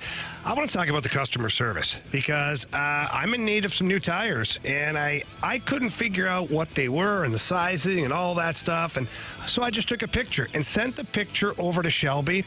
Shelby got the picture sent back exactly. Yeah, we have those. Of course they do. They've got all the tires that you're looking for any vehicle for that matter. But then Shelby noticed that there were off-road tires, and I do a lot of highway driving. She said, hey, why don't we find you a tire that can do both? So not only did she find the tire that I needed, she found a better tire for me, and now I'm going to get those put on next Monday by the technicians over there at Pure Performance who do an incredible job. So that's the kind of customer service that I want you to have. So when you walk into Pure Performance, please ask for Shelby. Tell her that Jamie Rivers sent you in. And if you're a technician right now, they're so swamped over there at Pure Performance, they need to hire another great technician for the back of the house. So get over there with your resume, ask for Shelby. Again, get all the information over there and become part of the team over at Pure Performance. We would love to have you. So please visit them in person. If not, get there online at pureperformance.com. That's pure, P-U-R, performance.com.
It's Fastlane on 101 ESPN. Do the Cardinals once again have an outfield problem? Boy, I feel like we could have thrown out this question over the last couple of years. The Cardinals just seemingly can't get their outfield right, whether it's leaning on Harrison Bader and guys like Tyler O'Neill and parting with Randy Arozarena, or injuries that continue to impact, whether, again, it's Bader or O'Neill or Dylan Carlson or, Newt missed the first couple of weeks of the season. Newt doesn't get off scot-free here. No, He's does been not. hurt every year, too. Absolutely. Or, as we've joked about, you're moving infielders out to the outfield. The current state of the Cardinals outfield, how do you guys feel about it? Scale of 1 to 10. 1 being... fine. 6. 10 to I'd want to throw up. So 10 is worse. 10 is I want to throw up. All right. Cardinals outfield problem. You confuse me with your rating. Yeah, Well, it's it's the a- opposite way. Well, it's a problem. Normally, I don't know. Yeah, but you see, if we were in Australia, it would be the other way. Okay. Yeah. What I'm saying is we're doing a Cardinals problem index. That's why 10 is the worst. It's the worst problem. Yeah. So it's like the pain index. Correct. Got it. See, that would have been a lot easier. Either way, Anthony, we got there. Where you at? What do you have? I'm out of 5. I'm just right in the middle. I'm You're just neutral. mid. You're on all of neutral it. on this. I am. I mean, I have nothing to be excited about. I know that sounds terrible, but I also don't think it's like the end of the world either. Yeah. I feel like it's got to get better. By default, it has to get better. Oh, boy, the old default. Well, it does. Right? At some point. Okay. Yeah. It could get worse. It could always get worse. For me, it could always get worse, actually. For me, I would probably say 6.5, 7. There's always somebody that has the half. This is concerned to a degree. I mean, you because we talked about it earlier. You didn't like my half? Oh, we loved it. 6.5. Well, the scale threw me off to begin with. I had a number in my head, and then he shifted which end was good and which end was bad, and I got confused. And You so should know which end is good. I didn't know. One would think. One would think. But clearly, we're talking to me. But yeah, I would say 6.5. I'm a little bit more concerned than Jamie. He's neutral. I'm just mid. 6 in one hand, half a dozen in the other. He doesn't really care. No. He doesn't care about the Cardinals like we do, or That's like not I do. entirely true. All right, not entirely. Yeah. Don't you go put words in my mouth. Or anything for that matter. No, thank you. So yeah, When Tommy Edman returns, we're better. I Really? feel a little bit better. I was about to say. Why? Why would... Well, Why does that make you his feel bat better? plays better than Victor Scott's. That's for sure. Plus, you got somebody that's... When is he gonna be better? We don't know. September. Oh, season's gonna be over. I'm just guessing. Might not be wrong. I mean, Give come it on. a deep playoff run. Dylan Carlson, I don't know. I honestly, you're not getting good hitting from Jordan Walker. You talked about Lars Newbar missing extended time to start the season. Victor Scott defensively has been outstanding, but offensively it leaves a lot to be desired, and so he's got some work to do in that area. I don't know. But you could probably say that about a lot of positions on this team, other than Contreras and Ivan Herrera. Yeah, imagine that. Both of your catchers are your best players. That's correct. That's why they both need to be in the lineup. That's probably where you start. Text line said outfield gets a lot better with Contreras. There you go. Then you can have your DH and your catcher and your outfield is set. What does he play? Left field? Whatever the hell he Newton wants. in center? No, he does I'd not. like to see him does trucking not around play in the center outfield. field. No. Jamie, I'm going to cut you They off were there. going to put him in the outfield last year, Anthony. Why are you acting like this All he is was. not something that was discussed? And then Mo. It was stepped in. discussed. There were talks of him being an outfielder. Now, you got to figure it's a corner outfield because he's not going to play center. So why isn't your pain index higher then? This is the same team that wants to run out Contreras in the outfield. I mean, he gave you 6.5. How much more do you want? How much more do you want? Jeez. Suddenly I'm uncomfortable with these line of questions. Guys, I feel like you can handle it. trying to have a serious conversation here We are about too, the Cardinals Anthony. outfield. You haven't given us yours. Where are you at? Give Carey yours. Your number. Yeah, of course. 5. Oh, come on. That doesn't bother Carey. Both of you all are at a 5. Yeah. I just think that this is. It's more concerning. I'm sorry, you're way off. Right, Sorry, 6.5. I'm at a 5.5. Does that make it better? It's more concerning. Victor Scott isn't hitting well. Defense stellar. Jordan Walker isn't hitting well. Defense better. Lars Nootbaar, we're still he's how many at bats does he have? Where are we at? Like 12. 20, 15 maybe? Like it's not a lot of at bats to really have a true understanding of what he's going to do. He's 18 at bats. 18 at bats. Right yeah, now. so we're not close to We don't being able to evaluate him. But I think when you have your starting outfield, What is the Walker, start? Edmund Newt. Who is the starting it? outfield? Walker, Walker, Edmund Newt. When Yeah. does that take place? September. Oh my God! I mean, keep asking me. I'm going to keep telling him. My answer's not changed. He hasn't changed his answers. I mean, not. credit to Anthony. Thank you. And he usually does. All right. Well, whatever benefits me. The Gauntlet is next here on 101 ESPN.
Jamie Rivers, Anthony Stalter, our guy Stewie's on the line right now. Stewie, I know that you're going to help save our listeners, as you always do. You're going to help save them money, or you're going to make them money.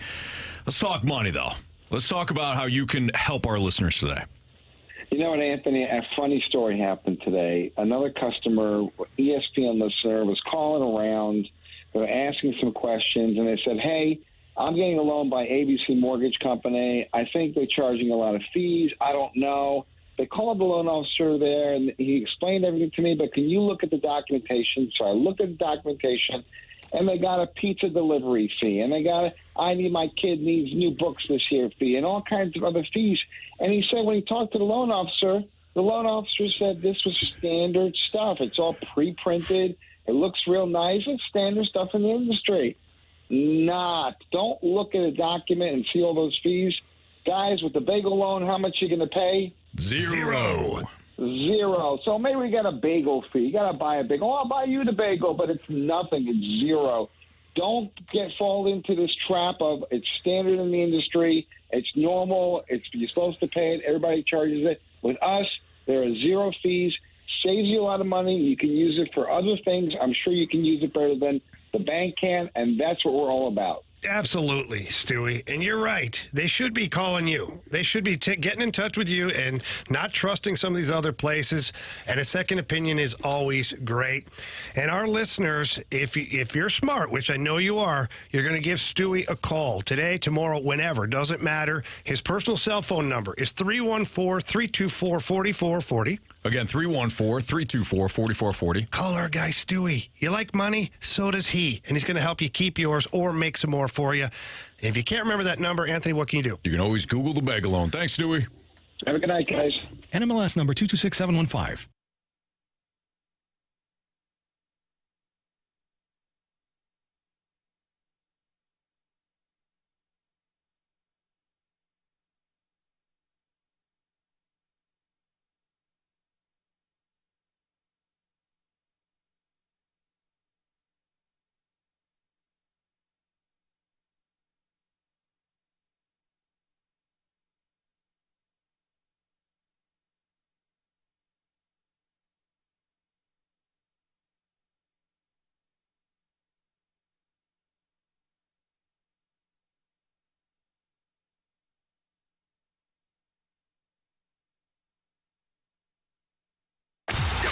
WXOS, WXOS HD1 East St. Louis. 101 ESPN is driven by Auto Centers Nissan, home of the lifetime warranty and 30-day return.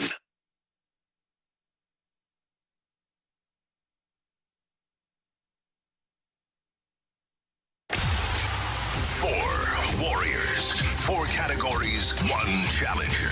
Can you master the Gauntlet? The Gauntlet is powered by Master, your hometown source for business communications for more than 30 years. Visit mastor.com.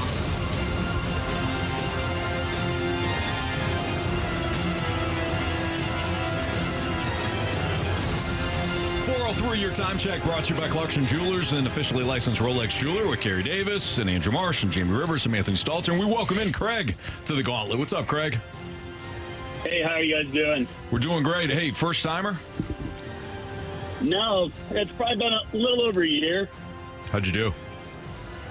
I got through Marsh and yourself, and I got smoked by BT. Oh, okay. No BT now. That Brad Thompson's a real jerk. Yeah, he certainly is. Can be. Yeah.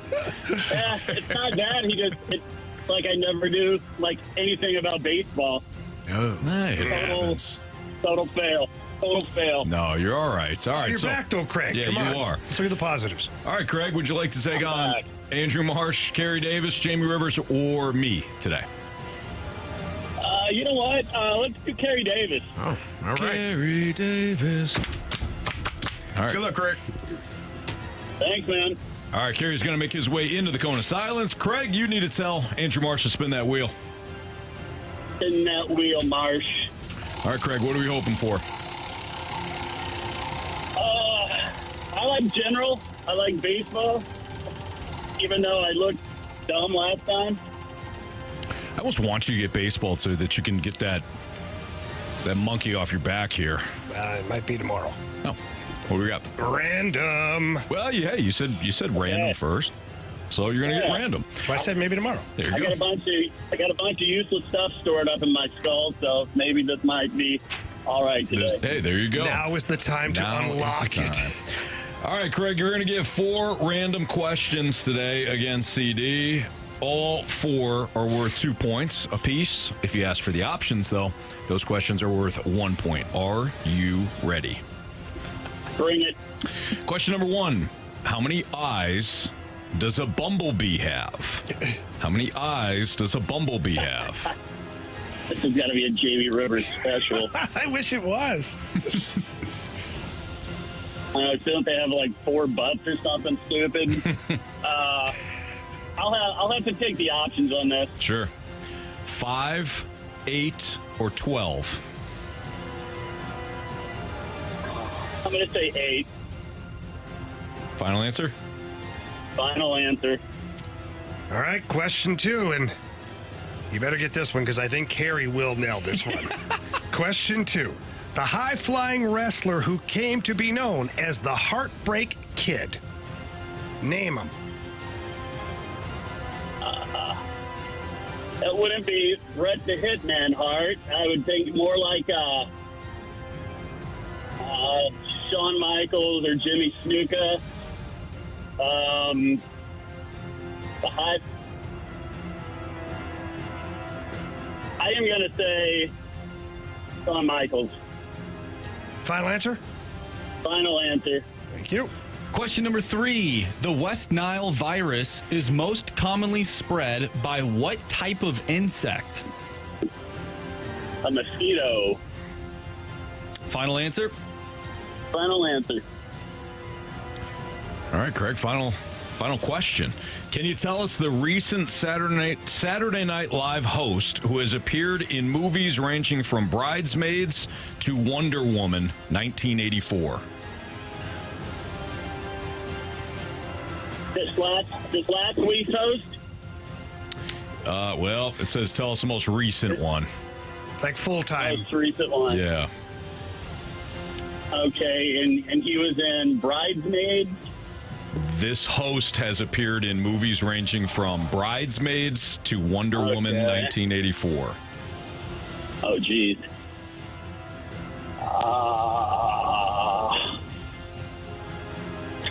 I'm going to have the options. Julia Louis-Dreyfus, John Hamm, or Kristen Wiig?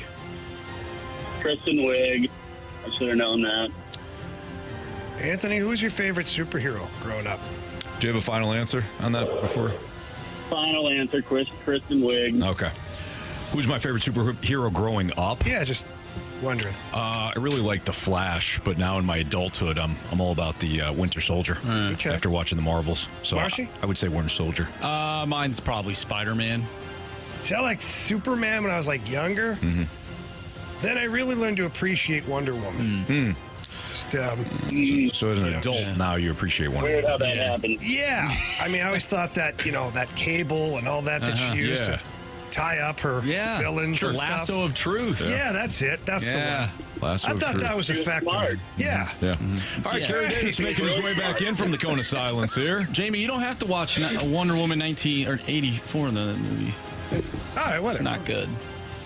Oh, that's your opinion. Wow. Really? I think it's the opinion of a lot of people. Okay. Well, I'll just watch the classics then. You you can watch go. the first one. The first one's good. Carey, how was the cone of silence? Me and Mike Ryder having a great conversation, talking about life and everything. Good. Yeah. Good. Ryder's great to talk to about life. Ryder is awesome, man. Yeah. Jamie, do you want to tell him or? Oh, you better pack the lunch. Ready? Your category today is random. My favorite. Question number 1, Carey. Love it. How many eyes does a bumblebee have?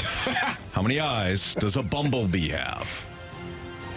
There's really no point in taking options on this because you can say 500, you can say 2. I don't know. But I feel like maybe, it's more than 2. Maybe not. Who knows? 6. No, 8. No, 2. Final answer. I don't know. 2 was your final answer? I think. You went from 6 to 8 to 2. I feel like 8 is right, but I don't know. All right. Question 2. Name the high-flying wrestler who came to be known as the Heartbreak Kid. Bret the Hitman Hart. Final answer? Final answer. Question number 3. The West Nile virus is most commonly spread by what type of insect? Mosquito. Final answer. Question number 4. Can you tell us the recent Saturday Night Live host who has appeared in movies ranging from Bridesmaids to Wonder Woman 1984?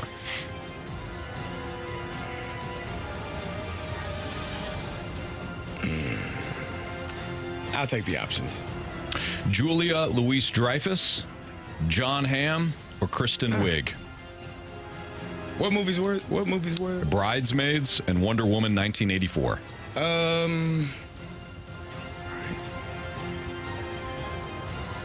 Let's go Hamm. John Hamm. Final answer. All right, let's go over these. Can you tell us the most recent Saturday Night Live host who has appeared in movies ranging from Bridesmaids to Wonder Woman 1984? Carey, with the options, you went John Hamm.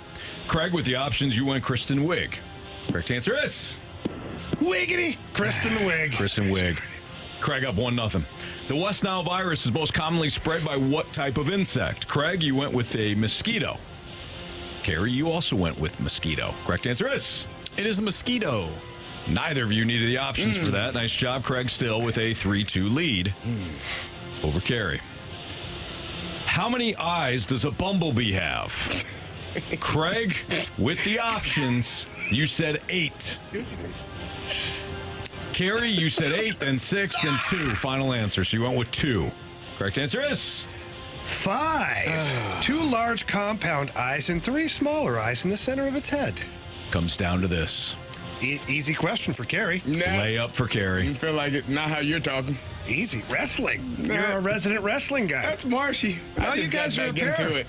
We're tag team champs, baby. Again, your score, Craig 3, Carey 2. Name the high-flying wrestler who came to be known as the Heartbreak Kid. The Heartbreak Kid. Carey, spit it out within 2 seconds. Of course, it's Bret the Hitman Hart. Brett the Hitman Hart. The Hitman Hart. Craig, you went with Shawn Michaels. If it's Shawn Michaels, Craig wins today. If it's Brett the Hitman Hart, who was named the Heartbreak Kid, Carey wins. Craig. You have chosen wisely. Yeah. Shawn Michaels, known as HBK, stands for Heartbreak Kid. Because it was Brett the Hitman Hart. Yeah, that's right. Yeah. Gotta listen to the That was a little too obvious for me. Carey was just too quick on that. It happens. It happens. So, Craig, you win 5-2 today over Carey. Congratulations. You're going to be back tomorrow. Thanks. Awesome. All right, we'll talk to you tomorrow. Thanks, guys. Craig. You guys have a good day. You too. Thanks. In fairness to you, Carey, Craig almost did the same thing. Yeah. He was like, "Oh, the heartbreak." He's like, "The Brett." Wait. Yeah. And then he was like, "Whoa!" And he's like, Shawn Michaels." Yeah. And I actually told Craig, I said, a question two, and I said, "You better get this one right because Kerry Davis is a wrestling guy. He is not going to miss Been a this while. one." I got to refresh my memory.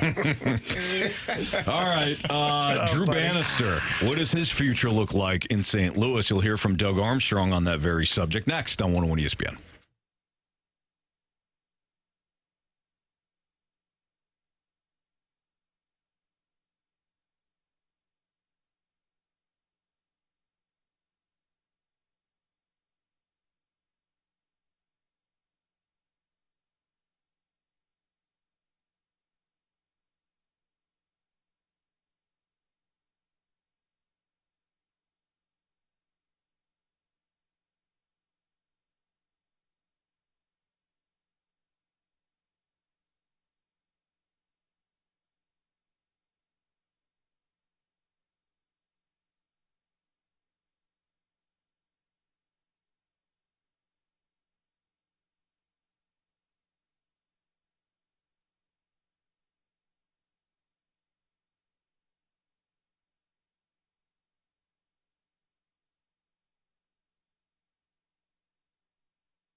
What does Drew Bannister's future look like in St. Louis? If you listen to him today on BK and Ferrario, if you listen to Doug Armstrong either on BK and Ferrario or at his press conference, this was a topic of conversation. What does his future look like? Will they remove the interim tag so that becomes a full-time head coach for the Blues? Well, here's Army today talking about Drew Bannister's future with the team. Yes, so I talked to Drew actually a while ago, recently in the last week or so, told him that he's going to be a candidate for the head coaching job. I feel that for the process, it's necessary to interview a few people. But what I told him was when we made the coaching change, I was creating a list, and the list was deep and extensive. And as I watched him perform and I watched our team perform, I started to cross names off that list. And now Drew is one of a very small number of people I want to talk to about moving forward. I thought he did a very good job. I thought he was able to put a balance of pushing and prodding to get the best team on the ice every night, with also throwing a little bit of hope out there and a blind eye to putting young players in situations they haven't been in and living with the results. And I think that's how you grow. We had some young players do some really good things, and we had some young players make young mistakes that cost us, but that's part of growth. And that's what I thought Drew did a great job of doing. And so Drew was a finalist for the head coaching position, and that list isn't extensive. I believe Doug Armstrong when he says Drew Bannister's on that list. Drew Bannister deserves an opportunity to interview for the job officially, to talk about his strengths and his weaknesses, to talk about what he just learned, all of that. I say that, though, this is just my opinion. I have no inside knowledge. I say that by also saying I don't think he's going to get the job. Why? I know what your counter is going to be here, so I'm just going to go ahead and lay it out. I ignore my counter. What I want to know is, because you have a hunch that he will not be. Yeah. I'm genuinely curious as to why. Because he, fair or unfair, just had his interview over the last 3+ months. And you don't think, and again, this is not me questioning. Sure. Just asking you. And you don't think that interview went well? I think it went well in certain areas, but I think ultimately Doug Armstrong will look for somebody with more experience from outside of the organization. Perhaps somebody that was here before, whether that's a Joel Quenneville or, whoever, maybe a coach that's going to be coaching here in the next couple of weeks, or somebody that will have fresh eyes to look at his locker room and to say, this is what's going on. Here's how I can maximize this talent. I think Drew Bannister, under the circumstances, did a remarkable job.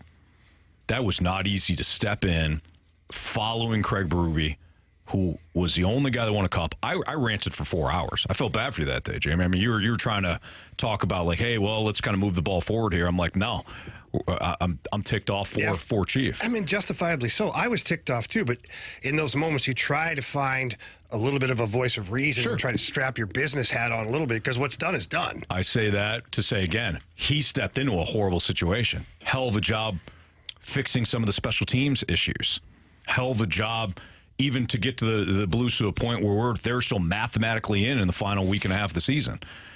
But ultimately, that was his tape. Hey, this is what I can do even under the worst circumstances. Yeah, so, okay, let's discuss this then. If that's his tape, at least he has tape. So if you go with an outside entity coming in, they don't have tape with your team. They don't have the meetings, the adversity, the successes, the failures, the relationship. They don't have any of that with the players. Sure. And Drew Bannister came in, finished 11 games above 500. So when I look at it, there's a couple things. Like, let's get the obvious ones out of the way. So Joel Quenneville, obviously people would love to see Joel Quenneville back here again. He's probably close to being as popular as Craig Berube as a Blues coach. Had he won a Stanley Cup, he'd probably be more popular than Craig Berube. Both guys are kind of cut from the same cloth, that old school, like blue collar. Great dude, great coach. There's obstacles there. There's no guarantee that you can get him. There's no guarantee the league will reinstate him. So do you burn time and resources on that Joel Quenneville's been out of the league for 3 years. Army last year, in the last offseason, let's not forget what he said. I'm looking for somebody who can connect with young players. I want to bring in younger staff. I want to be able to bridge that gap between the old school guy and the new mentality. Sure. Is that guy Joel Quenneville? Like, he's a hell of a coach. Don't get me wrong. Yeah. Is he a great hockey coach? Hall of Famer, 100%. But is he closely connected to young players? I don't know. Maybe. He did a great job with the guys in Chicago. Now, he was a little bit younger. He hadn't been out of the game for 3 years. So my point ultimately is there are question marks, several. Let's move the ball forward again. Lots of talk or rumors of Jim Montgomery. And people right away jump to conclusions because Army said, some of these coaches we can't talk to yet. Oh, boy. Well, and here's the hard truth on this. Monty's up for contract. Mm-hmm. He's a lame duck coach right now, coaching the Boston Bruins. But Monty also won the President's Trophy last year and put a team at 109 points that was supposed to struggle to make the playoffs this year. If the Boston Bruins don't re-sign him, first of all, shame on them. Then maybe you talk to him, or maybe Monty wants to come back to St. Louis. And maybe that's what Army's waiting for. If so, I don't see any negatives in that. But then, to your point, you talk about Drew Bannister's lack of experience, and this was his first time. So David Carl is the other name being bounced around, the Denver University head coach. He has no pro experience. So if we're using the whole experience discussion or argument, then you can't turn around and hire a guy who's had no pro experience. Yeah. Or, you can do whatever the hell you want if you're Doug Armstrong. Right. But you can't use that then as your loophole as to why Drew Bannister's not your coach. So I think that Drew Bannister has a legitimate chance, and I think it works to his advantage that he had this runway, because that was not a Picasso that he was handed. It was a team that was in spiral mode. You had players that were inconsistent. You got Craig Berube fired. Like, there's a lot of stuff going on. Guys weren't necessarily being held accountable, or they weren't holding themselves accountable. So Drew Bannister, amongst this hurricane of things that are going on, by the way, congratulations. This is your first head coach job in the NHL. Good luck. Mm-hmm. And I thought that he showed a lot of poise. I thought that he, in his media availabilities, he gave you quite a bit of information. Like, there really wasn't a lot of question marks surrounding, like, what he's doing with the roster. Like, you kind of knew. When a guy was playing not up to par, you kind of knew it. And not only did you know it in the press conference, you saw it with the behavior on the bench, right? Meaning the player was benched, and then Drew Bannister would talk about it, but never in a derogatory way. It was just like, hey, it wasn't going for him tonight, wasn't playing the way we needed to, so we moved on to a different player. I know this guy will be back next game. He'll do a lot better. And they did. So although there are some bigger names that are out there that certainly are flashier, it doesn't necessarily mean that they'll do a better job. Or Todd McClelland or whoever you want to bring in, they're coming into a brand new team that they don't know yet. So I think that Bannister does have some advantages going for him in that direction. What do you think he would have needed to do? You said you don't think he's returning. What do you think he make the playoffs, second round, conference final, Stanley? What would have been the one thing that, in your opinion, would have allowed him to keep this job or retain this job? I think that if the Blues were to have made the playoffs under Drew Bannister and were at least competitive in that first round series, obviously winning it would be huge. Then what I'm looking at is somebody that came in, that had previous experience with a lot of the players on the roster, that got those players to galvanize when, unfortunately, Craig Berube, and we love Chief, but at one point he couldn't do it, and completely turned around what was looking like a dead season. So I think that would have, I don't know if it solidifies it, because I think you still go through the process, but I think Drew Bannister's name would have been at the top of the list. The reason why I say that is because I think with the players that he had and what the team that he had, I thought he did a damn good job. I think when you look at what got Craig Berube fired, the same group. It's the same people. Yeah, sure. And then you said 11 games over 500. That's a team. That's a coach that got the best out of a group of guys that a Stanley Cup winning coach was unable to do for the first half of the season. So, you know, are you hiring him? Would I hire him? Yeah. Honestly, I would probably go through the interviewing process. I think the notion that you maybe want to go to Montgomery or Quinville. If you interview all three of those guys, and this guy did what he did in half of a season, and he interviews as well or better than those guys, even though they have a longer track record, they have the credentials, they've done a great job, I think you do consider hiring him and keeping him on staff because of what he showed you in just a small sample size. Are you hiring him? If he does, I would. I could see it. I'm not saying that he's out of the running just because of other bigger names. And the reason why, the person that comes to mind for me is Mike Tomlin. Like, Mike Tomlin was a first-time head coach, no experience as a head coach, and there was a lot of other names being hired or being interviewed for that position at the time, and he was a shock to be hired. Sure. So, there's sometimes a younger guy younger than the other guys that can come in and make his way, and I thought he did a great job. Now, I put more of what happened on the players than on him because he did it. You're not playing well? Sit down. Sure. You don't get to play today. You're not doing good enough? Okay, sit down. You don't have enough effort, energy. You're not doing sit down. And that's what a good coach, is supposed to do. So let me attack this from a different angle for you, Anthony. Next, here in the Fast Lane on 101 ESPN.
Auto Center's Nissan Herculaneum, that's your spot for your next new ride because they have their Fresh Start program going on right now, and it runs throughout the course of April. It is specifically designed to make upgrading into a new car easier and more affordable. What does that mean for you as a car buyer? It means this. You can take advantage of some of the great incentives that they have on select new Nissan vehicles, including 0% APR and payment terms all the way up to 84 months. They've got an option up to $5,000 off MSRP, no down payment needed, and 3 months of no payments. You can give your wallet a break and save your tax money. That, again, is 3 options for you at Auto Center's Nissan Herculaneum. Start off online, though. I recommend this because they have over 700 vehicles all in one location. So you want to make sure that when you're, taking the time to look at all these vehicles, pick out a few that you can test drive, and then when you go down to Herculaneum, you can test drive the vehicles, and you can see why they're hands down the best dealership, and they give you the best offers. Not only that, but they also have the best customer service. Their service department is also fantastic. Financing options for everyone at Auto Center's Nissan Herculaneum as well. Lifetime warranty and the 30-day return promise comes with all new Nissans, too. Tell them Stalter sent you when you head down to Auto Center's Nissan Herculaneum and check them out online at autocentersnissan.com.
101 ESPN Sports Center. I'm Andrew Marsh. It's time for a Sports Center update driven by Johnny Londoff Chevrolet and Johnny Londoff Autoplex. The Blues end the 2023-2024 campaign with a 2-1 shootout loss to the Dallas Stars. They end the year with 92 points and miss the playoffs for the second straight year. The Cardinals lost 6-3 yesterday. They'll be back in action tomorrow, taking on the Milwaukee Brewers as Kyle Gibson takes the mound, going up against Freddie Peralta. First pitch is at 7:15. We talked earlier today with Chris Kerber, voice of the Blues, right here on the Blues Radio Network. If you missed that interview, make sure to go to 101ESPN.com or check out the free 101 mobile app. Just head to the podcast page. You'll find all of our interviews and full shows there. And it's all brought to you by Dobbs Tire and Auto Centers. And speaking of interviews, we'll talk with Battlehawks wide receiver Hakeem Butler at 5 o'clock. So stay tuned for that. I'm Andrew Marsh, and the Sports Center update is driven by Johnny Londoff Chevrolet and Johnny Londoff Autoplex. See them at londoff.com. Chevy, together we drive. Are you kidding me?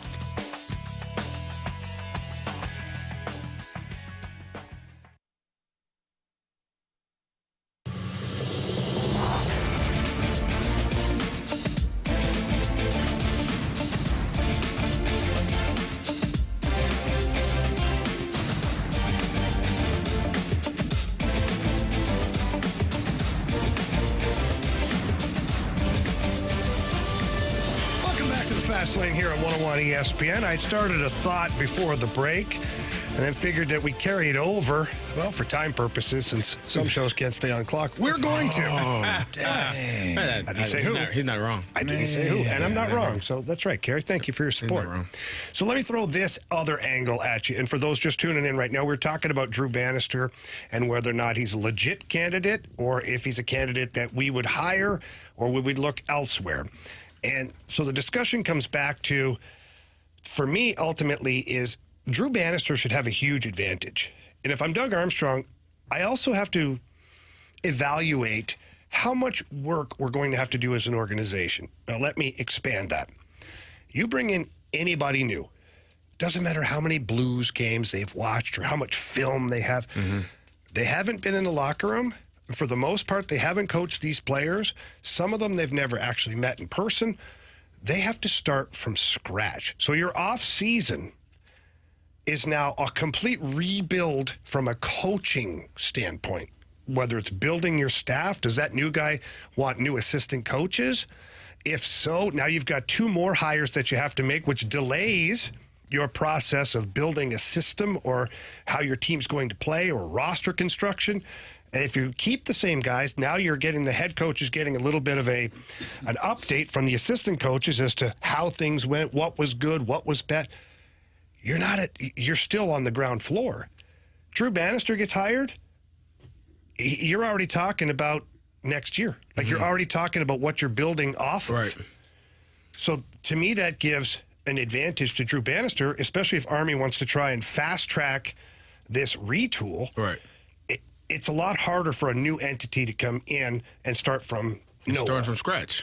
Now, there was a name that's been brought up on the text line, and in general, I just don't think that the team he's coaching will ever let him go, and I don't think that he wants to leave there. That guy's Rod Brendamore. If Rod Brendamore becomes available and shows interest in the St. Louis Blues, I think that's an automatic hire. And I was kind of talking out of both sides of my mouth a little bit here because I feel like Drew Bannister has earned the right to, if nothing else, try to continue what he's done here. Yeah. But same token, Rod Brendamore took a team in Carolina that was not good. They were nobody in the stands. It was an organization that they were like, oof, where are they going to relocate these guys? Mm-hmm. And that team is thriving. They're filled to the rafters every game. They're a Stanley Cup contender. They're a favorite out of the East right now. And so if that guy becomes available, I think you have to kick the tires. And if he shows a reciprocal admiration for your team, I think you get a deal done. Yeah. But that's Rod Brendamore. You know, his players love him. Sure. And he's a great coach. And the connection there, too. Drafted by the Blues, played here. Like, there's more to it than just a great coach. Yeah, I want to make things clear. And when I started talking, I said I think Drew Bannister absolutely should be in the mix and receive a legit chance to have the interim tag removed. My gut feeling is that given the other options, Doug Armstrong will go in another direction. But in no way, shape, or form am I saying Drew Bannister shouldn't be in the mix. Get it. Ultimately, I think Doug Armstrong is going to find somebody, whether it is a Jim Montgomery or it is somebody that has, some vast experience outside the organization, to come in and provide some fresh eyes on this situation. Craig Berube, over the last couple of years, an unfortunate end to his tenure here. You bring in Drew Bannister because, in part, you need somebody on the fly, and because he had to work with a lot of the young players. I think he did a really good job given the circumstances. I think you probably need another voice now. So I get it, but Drew Bannister still has never had an off season that's his. Mm-hmm. He's never had a training camp that's his. The staff that's in place, I love Steve Ott and Mike Weber. They're great coaches. They're great, but is that the best fit for him? Like, every head coach usually gets to pick their staff to a certain extent, or at least one of the assistant coaches, and then the organization picks a guy. And I'm not even suggesting that there should be change or that there would be change. But Drew Bannister was just given this team that already had a system in place, that already, like, the season already began. Sure. He's had no opportunity to put these fresh eyes, so to say, onto the team. Anything he's wanted to do, he's had to do it in season, which is damn near impossible to change a whole heck of a lot during the season. So I agree that sometimes fresh eyes coming in, but I also feel like the guy that we're talking about really hasn't had a fresh slate or a clean slate to come in and make this team his. Mm-hmm. So my question would be, we talked about Rod Brind'Amour. What is his contract situation right now? He's up. So he's these teams are stupid. So by him the way. and Boston, Jim Montgomery are both up potentially. Yeah. They could be resigned, but because they're in a place right now and they could be resigned, but they have a contract where they will be essentially a free agent after the season. As soon as they are eliminated or they win the cup, they're a free agent. Joel Quenneville is not been reinstated, so he is. You can't put him on the board. He's a free agent with an asterisk. Correct, but he has to be allowed to coach again in order to even be have an opportunity. So you're looking at three guys, and out of those three guys, Joel Quenneville, Brind'Amour, and Jim Montgomery, you're saying those two you would take ahead of Bannister just because of the experience. I just feel like, as you said, starting over from scratch, you're going to have to do that. And I just really like what Bannister did this season. Coming in with all the odds against him, as you said, going into a system where it wasn't his. He didn't get to implement what he wanted to do, his style of play. He was able to over the course of the season, but not from scratch, not from training camp, not getting to know. And the guys know him. So I wonder, does that play a part into it as well? Like the familiarity you have with the coaching staff right now in comparison to getting a new coach? Yeah, I would agree. Look, the Jim Montgomery thought process too, like when you go back, it's a pretty good option. Yeah. Again, I'm gonna have to call Carolina and Boston stupid for letting two Coach of the Year candidates get to this spot. Right. Like, how do you do that? The last time anybody was this dumb was the Washington Capitals, and they had Barry Trotz, who went on to win a Stanley Cup, and then basically was handed a blank check by the Islanders to fill it out as he wanted to. Sure. And so Jim Montgomery, there's an interesting twist to this one too, Carey, is because he was an assistant coach here just a couple of years ago. He also has a pretty good relationship with a lot of the young guys who are now prominent players on the Blues. Like, he really took Thomas and Kyrou under his wing and did a lot of great stuff with them. And since being in Boston, he's also done some great stuff with some of the youngsters. Local boy, Trent Frederick. Freddie was just kind of a tough kid that played fourth line minutes, was barely in the lineup under Bruce Cassidy. Jim Montgomery took over, give him a better role, better coaching, whatever it is, and now he's like a 20-goal scorer that still kicks the snot out of guys. Again, that would be a player I would maybe look at trading for in the offseason. Bringing Trent Frederick and Luke Cunnin in, boy, oh boy, your lineup changes in a hurry. But you can't go wrong with Brind'Amour. You can't go wrong with Montgomery. And at this point, I don't feel like you can go wrong with Drew Bannister just because he has that runway this year of being around this team. if nothing else, he showed us that he's willing to show some huevos rancheros and bench guys and hold guys accountable, which is not easy when it's not even your team. You're the substitute teacher, the interim head coach. So I don't know. I just don't know. Based on that information, I feel like those are the three guys. Outside of that, David Carl from Denver University, I just think he's too young for what the situation is here in St. Louis. If you're a complete rebuild team, you bring in the young coach, you build a young team, and 5 years from now, you've got everything that you wanted. But apart from that, I wouldn't look anywhere else.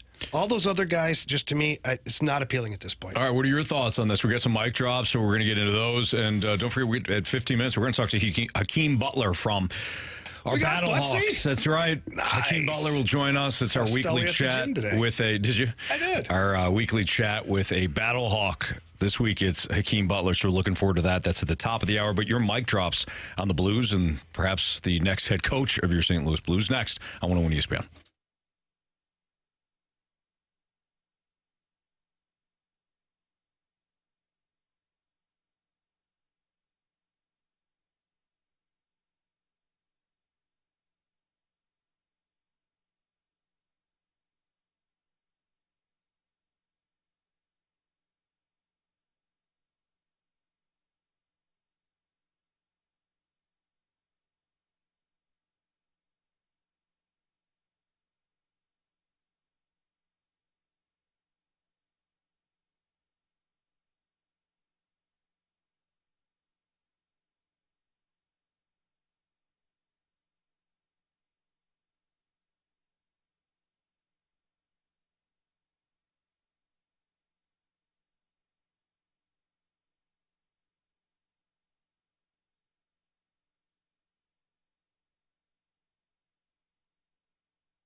It's Fastline on 101 ESPN. Carey Davis, Jamie Rivers. I'm Anthony Stalter, and we asked for your mic drops earlier today on your thoughts of the Blues, the end of the season, whether or not you consider it a success or not.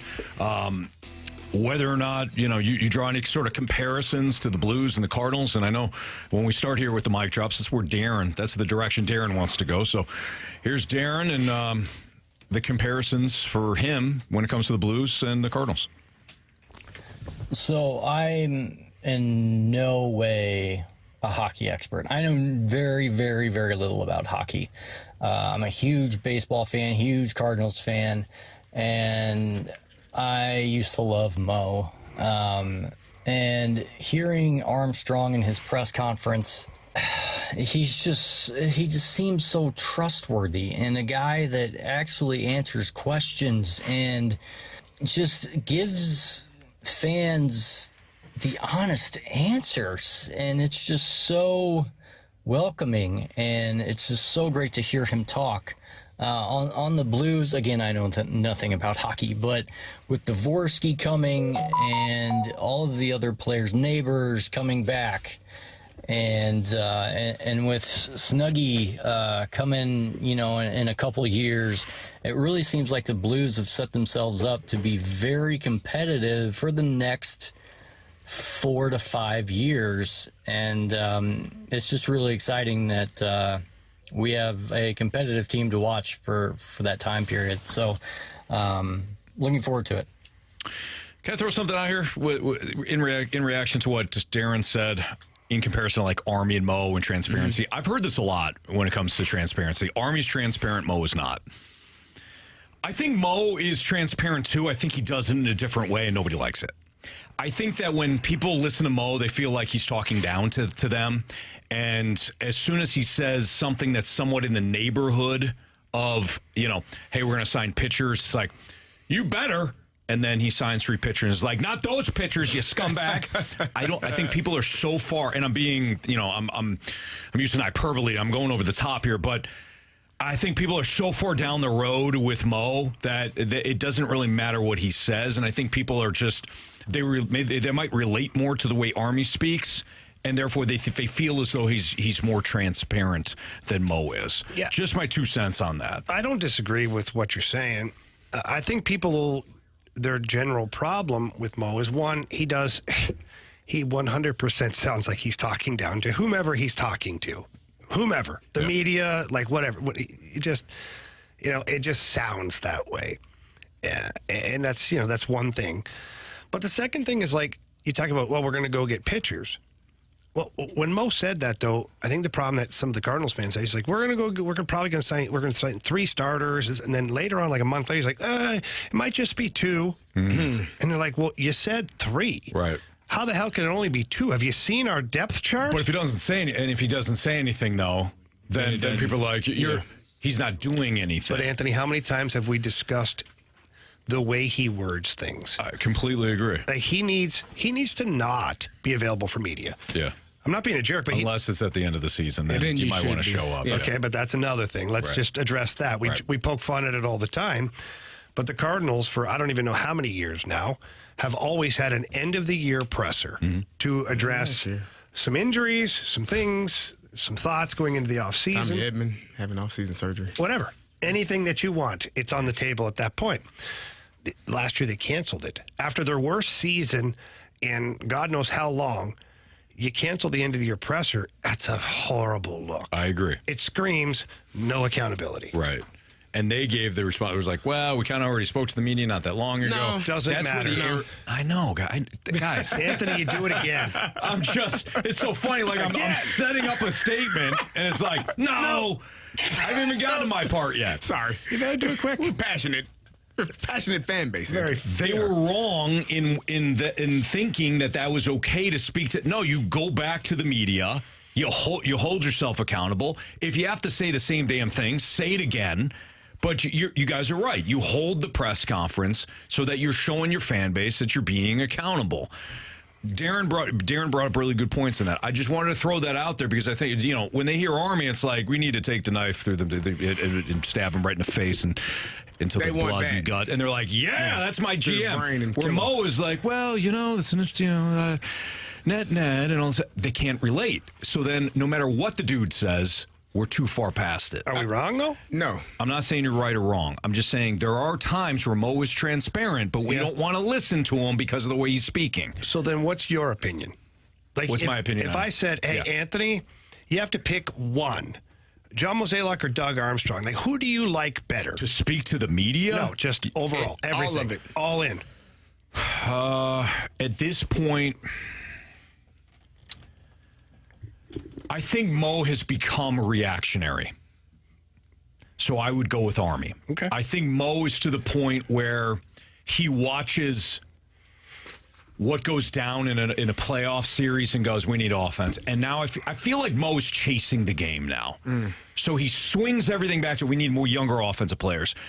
Give up whatever it needs for offense. That's the lead. That's the direction the league is going in. And he gives up 2 damn aces in the process. And now he's swinging back the other way where it's like, now we don't have pitching. We kind of like our young positional talent. Now we need to get some pitching. So last year at the deadline, he gets pitching. Is it good pitching, though? Is it just pitching? Why can't you develop some of these younger guys like you used to? I think Mo, there was a time where Mo was ahead of it. He was developing these young pitchers.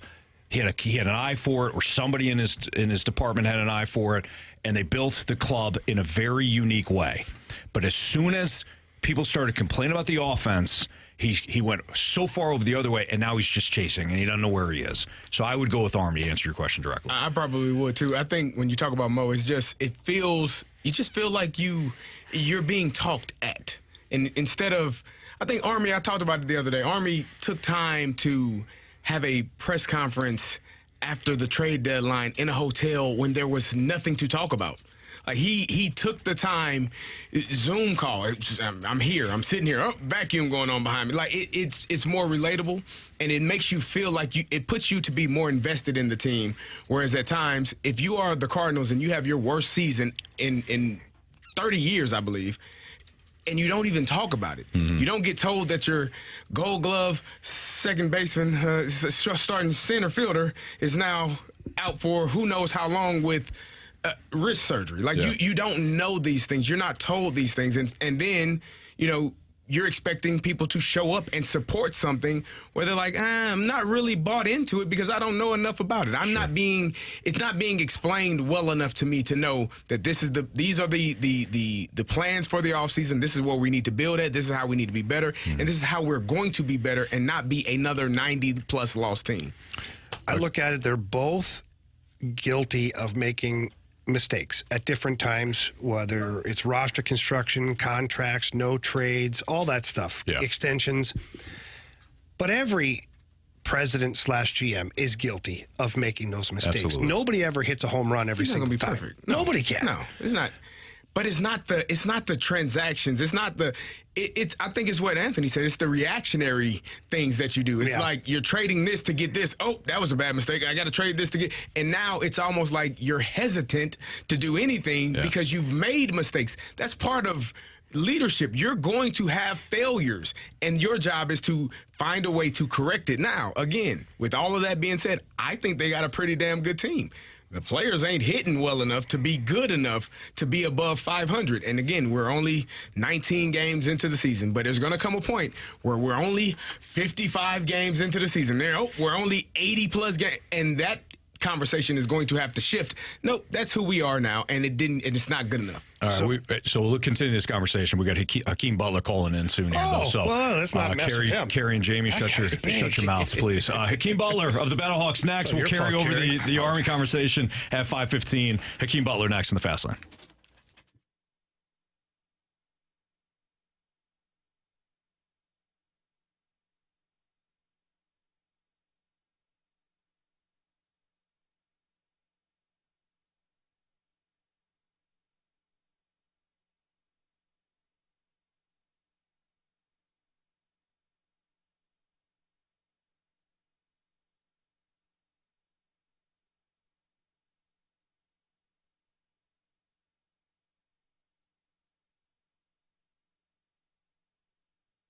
Hey, it's Carey, and let me tell you about my good friends over at Scrap Mart Metals. They are perfect for you if you're a contractor or you own a business that needs recycling.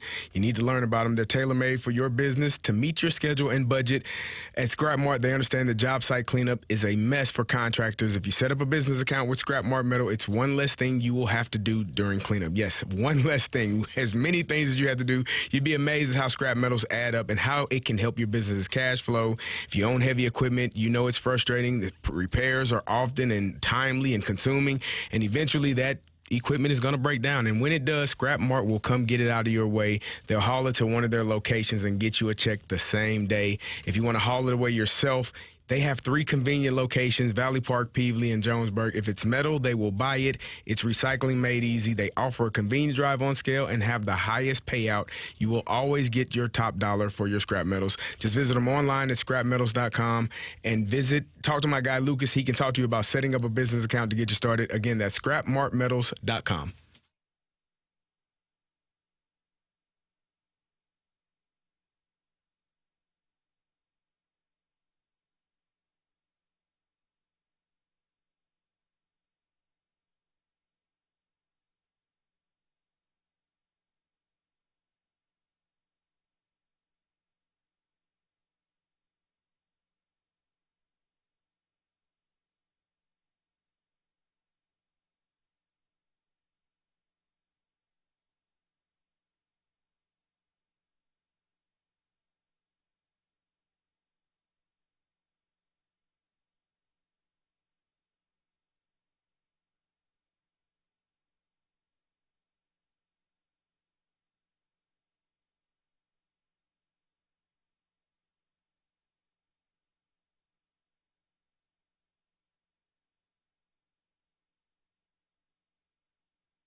Our weekly chat with a Battlehawk continues right now here in the Fast Lane on 101 ESPN with Super Bowl champion Carey Davis and former Blues defenseman Jamie Rivers. I'm Anthony Stalter, and we are thrilled to be talking with Hakeem Butler of your Battlehawks right now. Hakeem, thank you so much for joining us. Congrats on the win last week, and man, what a heck of a game for you and your teammates. Thank you for having me, truthfully, and it was a crazy game, you know. Wish we could have ended it a lot earlier, but, you know, we got the dub. That's all that matters.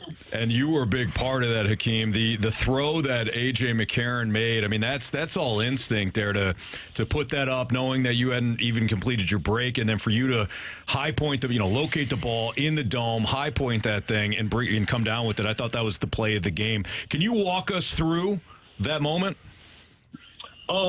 Yeah, truthfully, it's a trust throw by AJ. It's a throw we've worked a lot of times in practice, and so, like you said, he put it up, and I looked, and I didn't even have time to think. It was just a reaction to just attack the ball, and honestly, like, the situation was what it was, where we needed a play, and so I love those moments, and so just had to make one.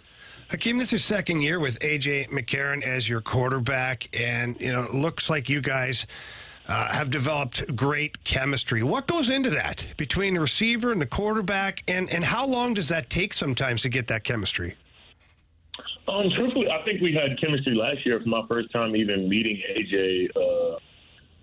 For us to have the kind of relationship we had last year was even good, and for us to all come back, even from the very first day, I think the chemistry is just us being out there playing fast and trusting one another, enjoying each other off the field as well. Like we make jokes, hang out. He sends me a bunch of DMs all the time, so it's a lot of different ways. Hakeem, you all are playing really well, and obviously A.J. McCarron is part of that. But that receiver room with yourself, Marcel Aitman, Darius Shepard, what is that like when you all are at practice and meetings? What is the competition level like amongst you all? Oh, it's super competitive. Me and Shep, we used to have days in practice where we would see who have more yards, like during the day, like receiving yards during the day, which was funny. But I mean, even outside of us three, like we have, like every guy in our room could like play and start and make a big difference, which I think is makes it so tough and makes it so competitive. Where each week, you got to bring it. And so I think it pushes us all to be better. But we have such a camaraderie. It's like a family, a brotherhood in a sense. Hakeem Butler joins us right now in the Fast Lane on 101 ESPN. Hakeem, if you were to describe, and no trade secrets here, just if you were to describe Bruce Gregowski's offensive philosophy, what you guys are trying to accomplish each weekend, how would you describe it?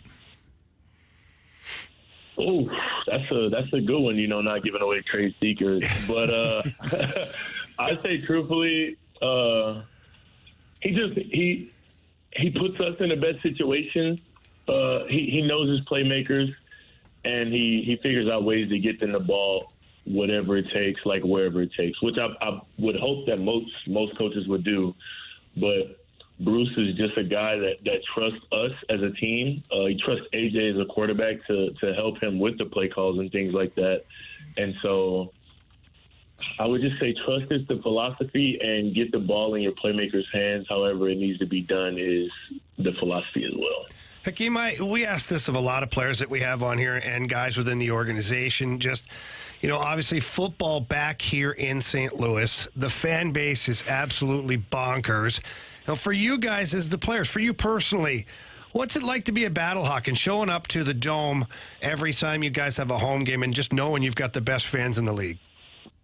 Honestly, that shit, I don't know if I can cuss, but it means something to me, truthfully, just because I came from a school where our fan base, they showed up week in and week out, whether we had a winning record, losing record, whatever it looked like, at Iowa State. And then I got drafted to Arizona, where the fan base is practically non-existent for Arizona Cardinals fans, which I don't believe is their fault. It's just a lot of transplants there. So they have other loyalties. So to finally get back to a fan base that truly is just like die hard, like these guys show up, show out, DM me all the time, message me all the time.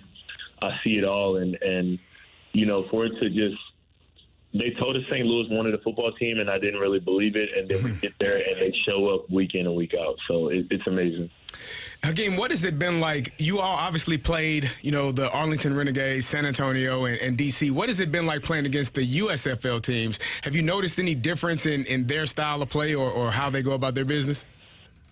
Yeah, 100%. I think I joke about it all the time. It's definitely two different styles of play. I always say that it's like Big 10 versus Big 12, the way that the teams are like built and put together. I think XFL is more like Big 12 teams where we want to spread it out, go fast, and we got defensive linemen that's pass rushers and linebackers that are fast and, flowing. And those guys, they have the more short, stocky guys, but they're gonna hold up gaps and they're gonna run the ball, and you just know they're gonna be hard nosed. So, Big 12 versus Big 10 is what I always say. And you can agree that the Big 10 is obviously better, correct? You're talking to somebody from Illinois, but you're talking to the former Illinois boy. At no point would I ever say that. You just described Carey Davis, by the way. I felt like I was on the field. He said short, stocky guys, filling gaps. Yeah, that's me. Sign me up. I should have said Hakeem Butler from Iowa State. He is a Cyclone. He is a Cyclone. That's all right. Yeah. It is interesting, though. I've just in watching the league, Hakeem, you're right. There is a different style. You guys got the Memphis Showboats this week in the Dome.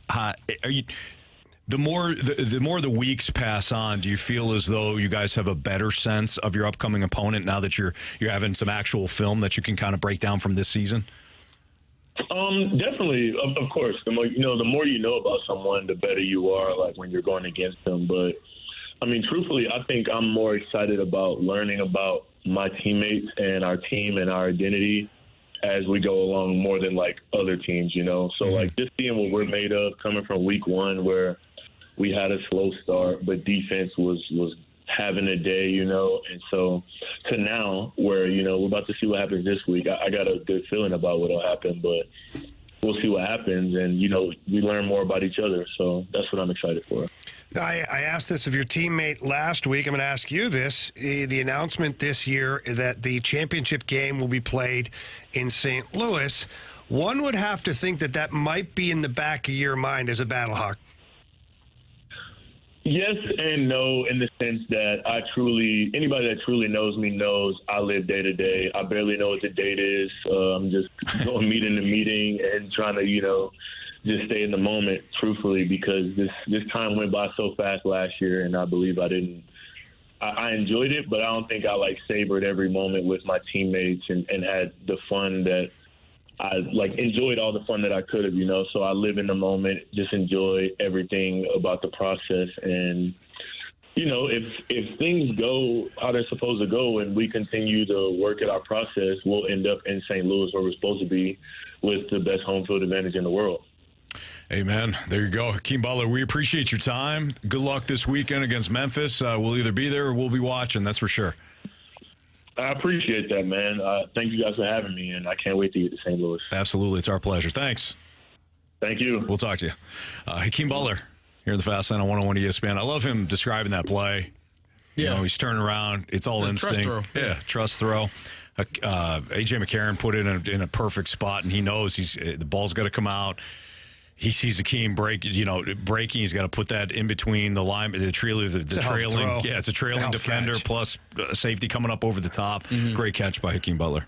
Well, I mean, when you're as large human beings, he's 6'5" and 225, 230 pounds. You do trust that receiver a little bit more than the other guys. So yeah, it's great throw, great play, and those are plays that you work on over and over in practice, maybe sometimes on air, meaning we're just going to try this out and see how it goes. So he definitely good timing, good play, and great timing for it to happen. Guys, in the UFL, with A.J. McCarron being at the high end of the quarterbacks that are in the league, and with Hakeem Butler just physically gifted the way he is, it's a loose comparison, trust me. You think of Patrick Mahomes and Travis Kelce.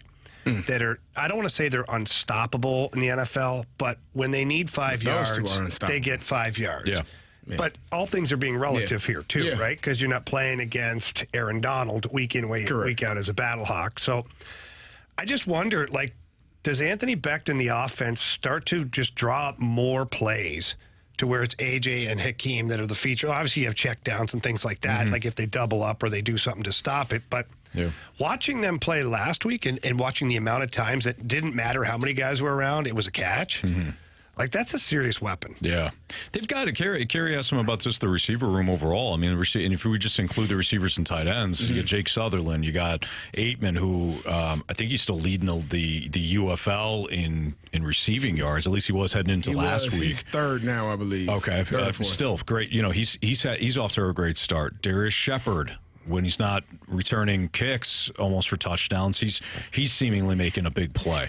They got to me, from what I've seen thus far, they've got the best set of skill position players throughout the UFL. Yeah. There's some other quarterbacks that are playing very well. Maybe not to A.J. McCarron's resume, but there's some decent quarterback play thus far. But when you factor in overall weapons, if they can protect McCarron, that offense can become unstoppable. All right, it's the Fast Lane on 101 ESPN. Let's get back into your Blues-related mic drops, and maybe we'll wrap up that conversation, too, we're having about Army and Mo and those comparisons next on 101 ESPN.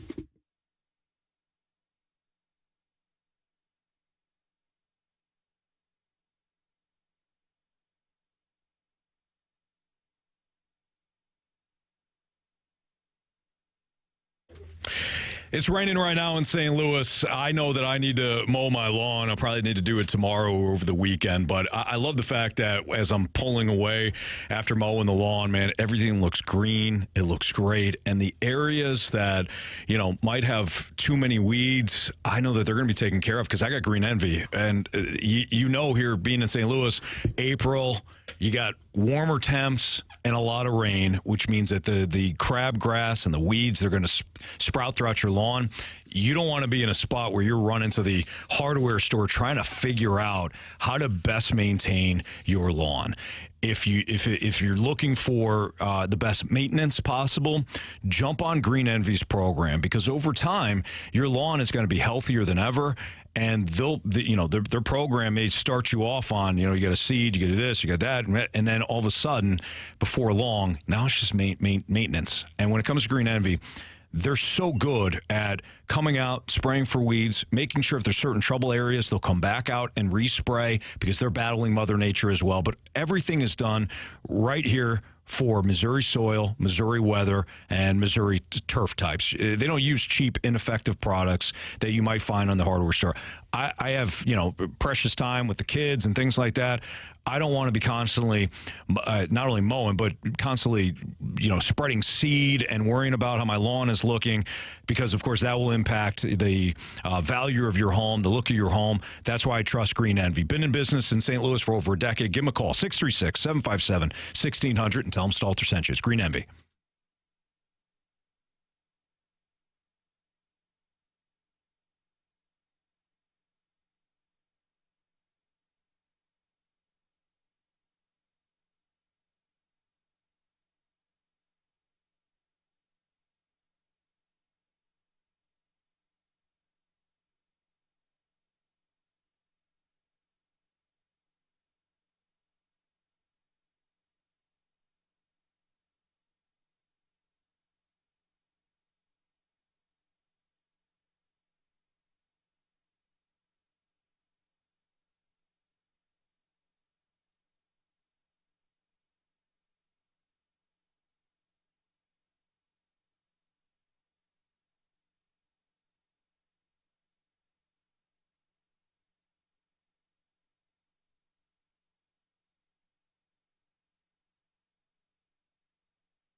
We asked for your mic drops earlier today on the Blues and the season ending and just your thoughts overall. We got a mic drop from Howie on what the Blues need, and this is certainly going to be a huge topic of discussion as we get deeper and deeper into the offseason. But here's Howie again on what the Blues need this offseason.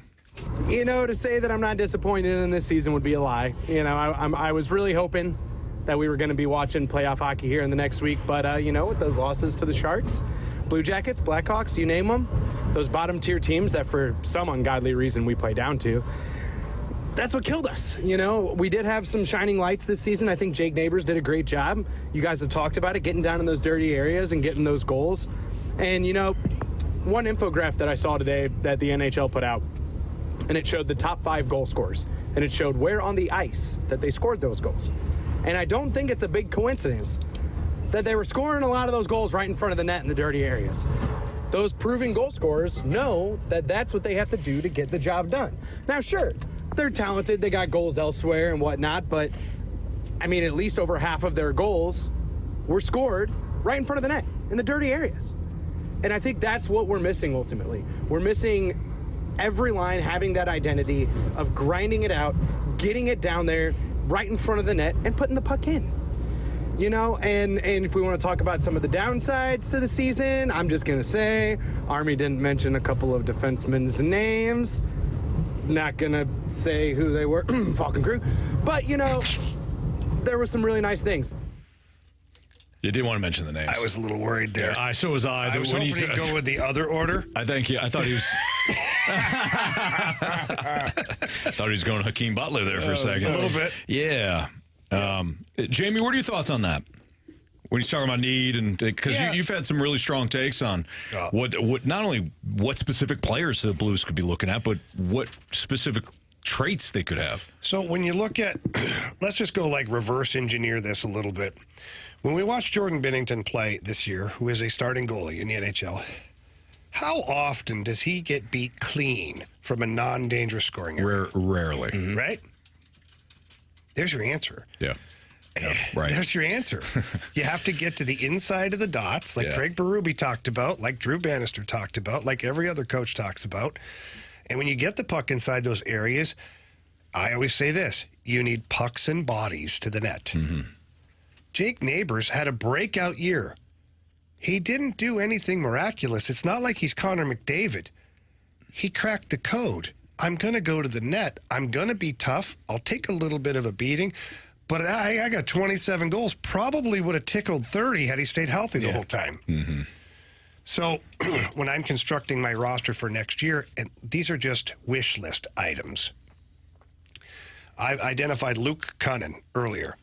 Trent Frederick playing for the Bruins. Those two guys are guys I would go after. They're guys you can build around. They have a lot of runway left in their careers. And so if you have to give up a young prospect or a draft pick of some kind to where it's undetermined whether they can play to get a guy who can play, just think for a second. I said this to Marshy earlier. Think of a line of Trent Frederick, Braden Shen, and Luke Cunnin. What a nightmare. What a nightmare. Each of those guys can put the puck in the net. They play 200-foot game. They're physical. Freddie and Cunnin and Shen can all drop the mitts and get after it. But you talk about getting to the hard areas. Those are 3 guys that'll do it. That's an entire line now of guys that'll get there. And then you have Toropchenko who will go there. You have Jake Neighbors who will go there.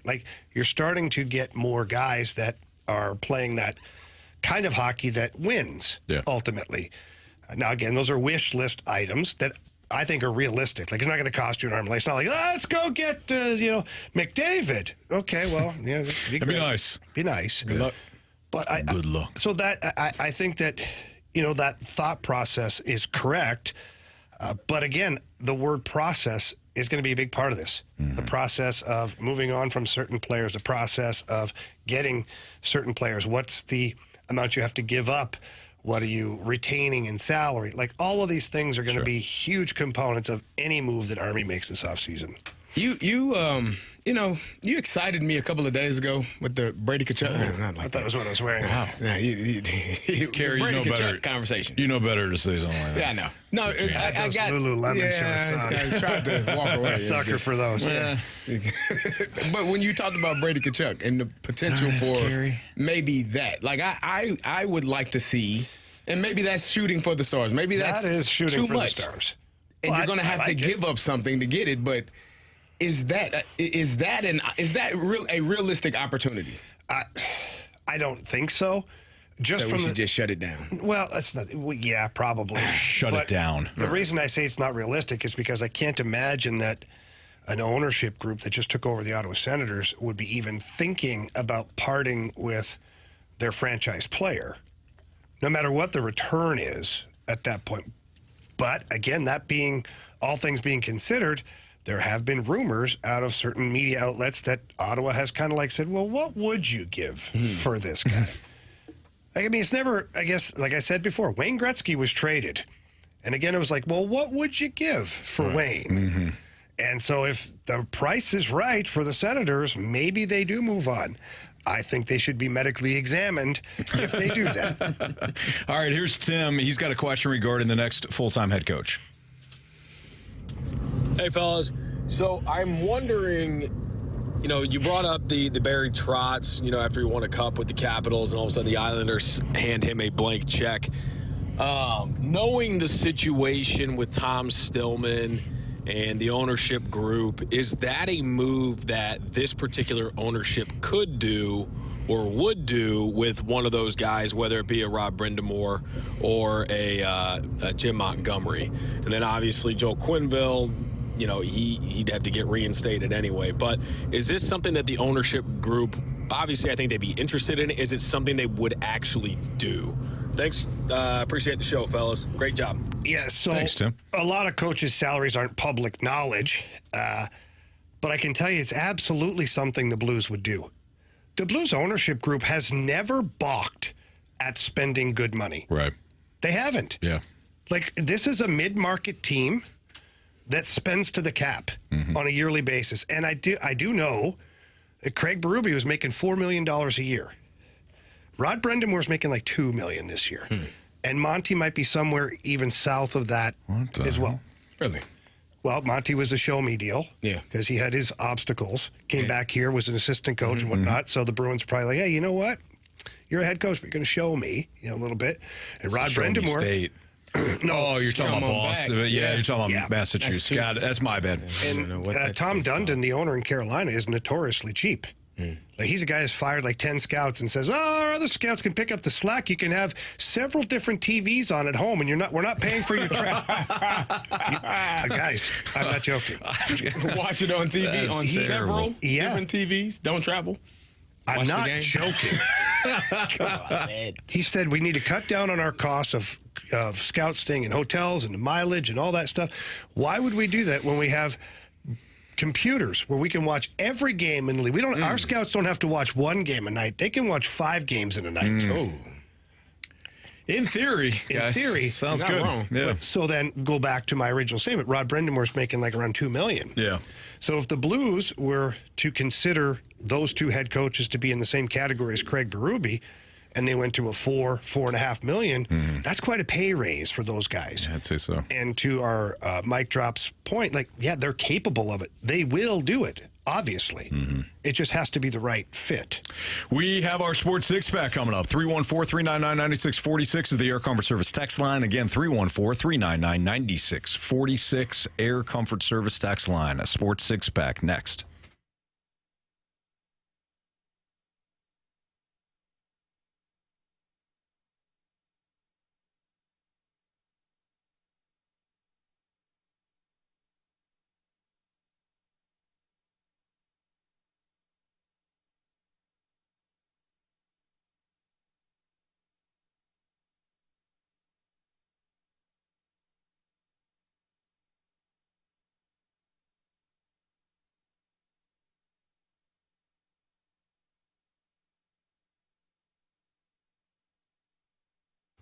It's spring cleaning time at Window Nation. If your windows are cracked, leaking, won't open or stay open, now is the time to call Window Nation.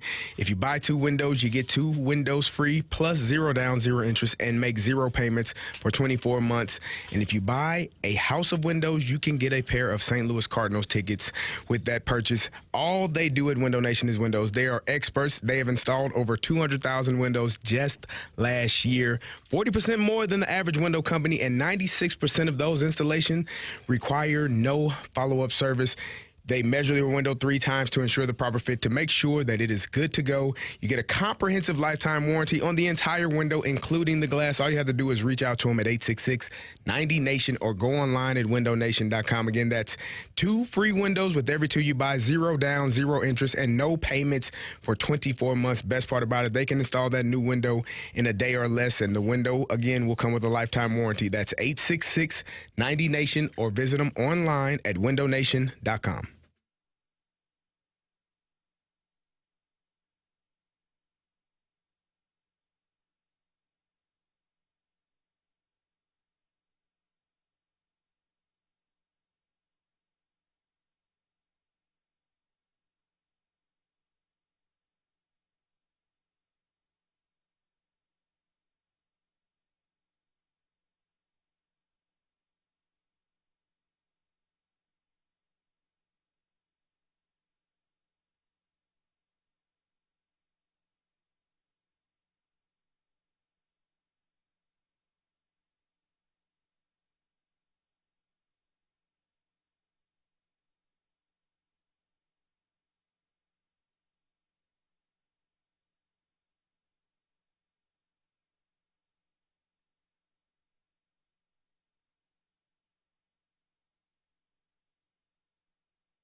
ESPN Sports Center. I'm Andrew Marsh. It's time for a Sports Center update brought to you by Saliga Heating and Cooling. The Blues season is finally over. They lost 2-1 in a shootout to the Dallas Stars last night. Doug Armstrong, he had a press conference earlier today. If you missed that press conference, make sure you go to 101ESPN.com or go to the 101 mobile app. It is free, and you can check out the full press conference there. If you missed anything from our show, do the same thing. Go to the website. Use the 101 mobile app. It's all brought to you by Dobbs Tire and Auto Centers. We talked earlier today with Chris Kerber and Hakeem Butler of your St. Louis Battlehawks. Again, if you missed anything from today's show, go download that podcast. It's all brought to you by Dobbs Tire and Auto Centers. The Cardinals, they lost yesterday too, 6-3. They'll take on the Milwaukee Brewers tomorrow. Kyle Gibson takes the mound going up against Freddie Peralta. 7:15 first pitch. Coming up next, though, we have our Sports Six-Pack. So if you have a question you want to send to us, do so using the Air Comfort Service text line, 314-399-9646. Sports Six-Pack coming up next. I'm Andrew Marsh, and the Sports Center update is brought to you by Saliga Heating and Cooling, an independent American Standard heating and air conditioning dealer.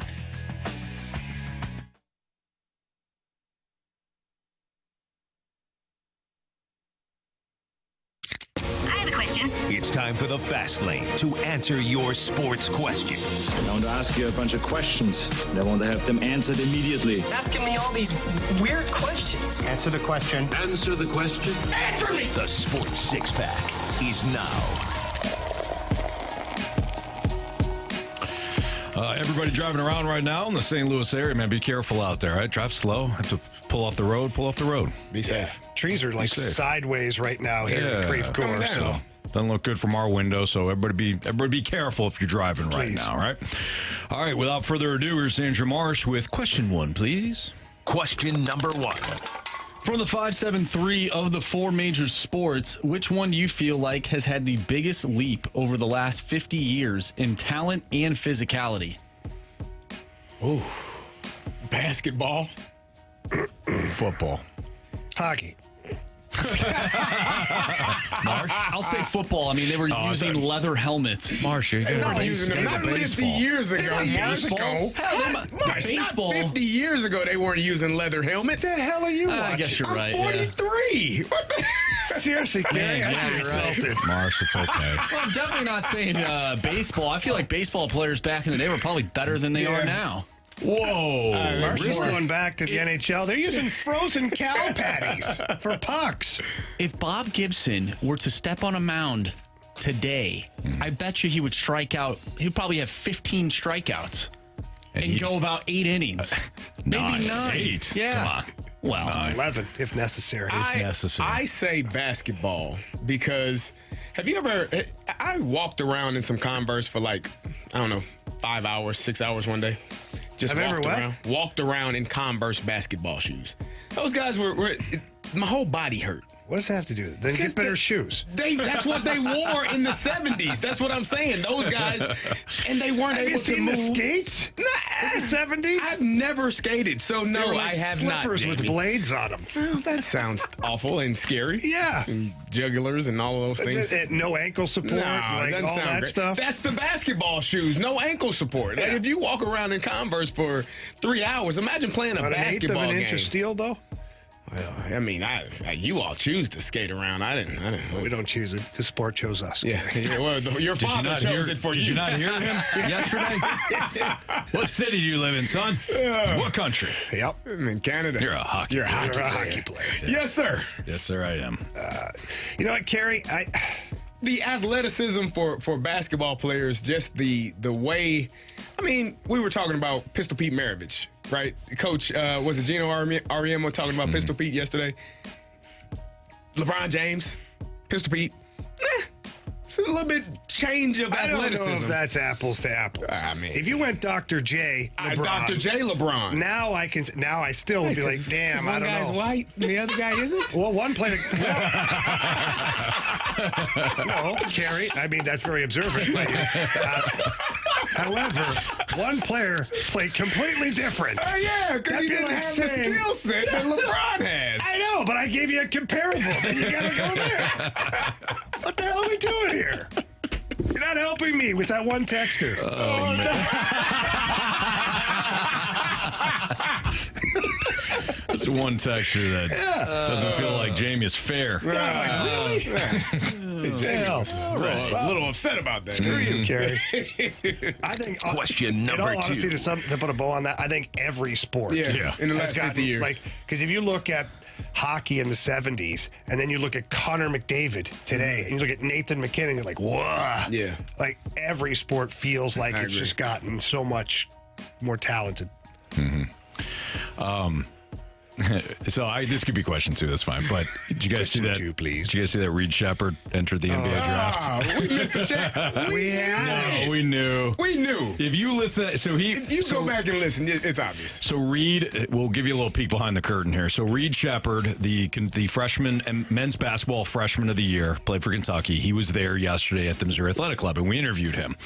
And I asked him about, I called it the transition, for Kentucky basketball. And the kid handled himself great. Carey, I think you followed up with, another question. At some point, whether Carey was your question or Jamie's question about I asked the future. Yeah, you asked him about the future question. I said, what's the future of Kentucky basketball look like? If you those guys are going to be great. I was prying. If you listen to what Reed Shepard said, he goes, whatever team Kentucky has, they're going to be great, and whatever all that. Coach Pope's going to do a great job. He walked away. Carey and I looked at each other and goes, that kid, we both said it, that kid's going to the NBA. And I didn't even pick up on it. Yeah. I just thought, he's just kind of being he's out of there. When he answered that, when he said, no, Kentucky's going to be a good team. Yeah. He didn't say we're going to be a good team. Pope will be great for Kentucky. Yeah. He's like, I love Coach Cal. Coach Calipari was great. And he's the best ever. Best ever. Yeah. He's not there. Neither am I. Gone. Yep. Yeah. He's projected to be like a lottery pick, number 3 overall from the projection I just saw. Wow. I mean, to be determined, I think he had a great freshman year, but guys, like when he sat down, I thought it was a 14-year-old sitting with us. He's a baby face. Still, he's tall, but he's not he's not a massive dude. He's like, what, 6'2", 6'3"? He was in high school last year. Yeah. Last year. NBA.com has him projected 3rd overall to the San Antonio Spurs. Wow. Which is pretty amazing. I hope he has a great career. I do too. It's pretty cool. Question number 3. From the 314, could the Cardinals' recent signs on 1-year deal for pitchers be any indication that they're holding out next year to try and get out of their comfort zone and sign somebody like Corbin Burns? No. Wait. Say that again. No. Say that again. Question 3, please. This is question 3. Question 4, please. Say it again, Marshall. Them signing one year guys, right? Yeah. Could it be that they are waiting because next year the free agent pool is very nice, and if they don't dip into that free agent pool, it's, the fans are going to be upset.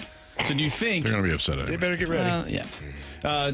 Do you think that them signing 1-year deals will then eventually lead to them getting out of their comfort zone and signing a player like Corbin Burns, if it's not him?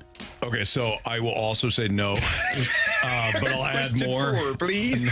I'll add more before we get to question 4. I think you know where Jamie and Kerry are going with this. I think that they're banking on some of these young players, these young pitchers being ready to go, and that's why they sign bridge deals as opposed to giving multi-year deals out and then therefore blocking roster spots that might go to Tink Hence, whoever. Can't have that, Anthony. Lil P. I'd rather watch the younger pitchers. Whatever, Jamie. I didn't say it. Kerry said that. He said Lil P. Lil P.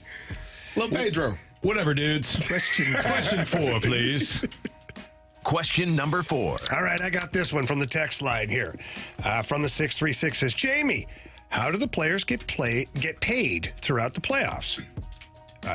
It's pretty simple. They don't. Really? They don't get paid. Your paychecks. Are you serious? Kerry, I'm here. I'll make eye contact with you so you know that, okay? When the last game of the season is over, you are not paid anymore. That stinks. Wow. Now, there are bonuses for first round, second round, third round.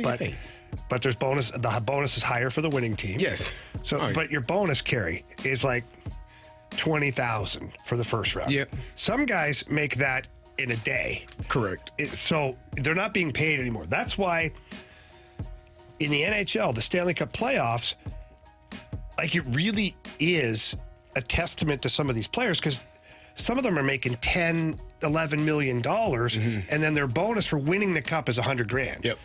Like it's not about the money at that point.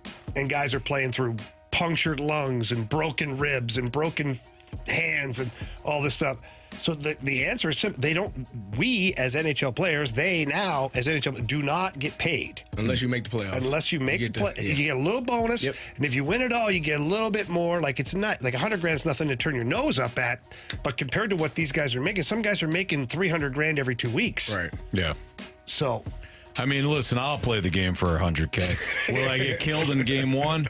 Perhaps shift one? Yeah. But I'll play for 100 G's. That's about the same as the NFL. About the same per round that you make it. I think it's like 18 and then 32, 50, 60 for the championship game and then 100 and something for the Super Bowl. Oh, there you go. Yeah. But you don't get paid after week 17. No. Week 18 now. Money stops. Was that Heinz Ward that was like, hey, week 10, guys, hey. start saving. You ain't been saving. You better save these last couple checks. Paychecks aren't coming in. Go be a rough off season for you if not. All right, Marsh, how about we do one more, kid? You got one more for us? I have one more. All right. Question number 5. So this is actually interesting. I just saw this. Just came across Twitter on my feed. Oh, However, so Antonio Brown, he has his little Twitter page, his actual Twitter page, and he has the do that right now. That's all we got. off-brand ESPN one that starts with the C, T, and then ESPN. Okay. He also has done a pretty good job at landing some of these rumors. I mentioned before that he had the Stephon Diggs one. Well, he tweeted out earlier today that there could be a huge trade coming. So I'm like, oh, interesting. We'll see what happens. There's a report, though. A.J. Brown has followed Jacoby Brissett and KJ Osborne on Instagram. He also changed all of his profile pictures to Tom Brady in the New England. De facto GM Elliott Wolf said today that the team is in trade talks for receivers. Now, none of this is concrete evidence or whatnot, but would this make sense for the Patriots and the Eagles to get not Antonio Brown? He needs to not be in it. To get A.J. Brown, to get A.J. Brown out of Philly. With what quarterback, though? A.J. Brown's going to be furious. Whatever the hell the quarterback is in New Jacoby England. Brissett, he's following him. Well, they also have one of the top I had to Google where Jacoby Brissett was now. I didn't. I forgot. Back in New England. He's back in New England. I forgot. Guys. KJ Osborne as well. A.J. Brown couldn't stand Jalen Hurts. And Jalen Hurts. These guys are buddies. No, they're not, actually. Best friends. They seem to be, except for 7-Eleven, better known as A.J. Brown. He's open 24 hours a day. Every number one wide receiver is. So he's going to terrorize Jacoby Brissett. And never mind a young player. It's going to be one of the, Drake May or Jaden Daniels. He's a hell of a player. Don't get me wrong. Or J.J. McCarthy from how things are looking. He's going to be a Viking. Where are the Vikings drafting? They will be fourth at some point. Are they moving up? Yeah, they're going to move up. J.J. McCarthy's going to be a Viking. They're going all the way up to 4. He's going to be a Washington Commander. Jaden Daniels going to be a Washington Commander. Where's Drake May going? New England. I don't think so. Okay. I don't know. I just going to say it, though. Anyways, yes, to him to New England, yeah, that makes a lot of sense. It'd be interesting to see what they get for him. Eagles gave up a first-round pick. Patriots obviously not going to give up a first-round pick. You're going to suck. I wouldn't give up anything for that guy. Wouldn't either. That's your firstborn that you're talking about. And sometimes you got to be tough. Patriots are going to suck this year. Why would you go waste any money or anything or draft capital on that guy right now? You're not ready to have that guy. Because and you're not ready to have him on a roster with a rookie quarterback. Hey, we got a break, guys. Okay, sorry. Shut your mouths. Shut your mouths. Bet the board. 3 stars next on 101 ESPN.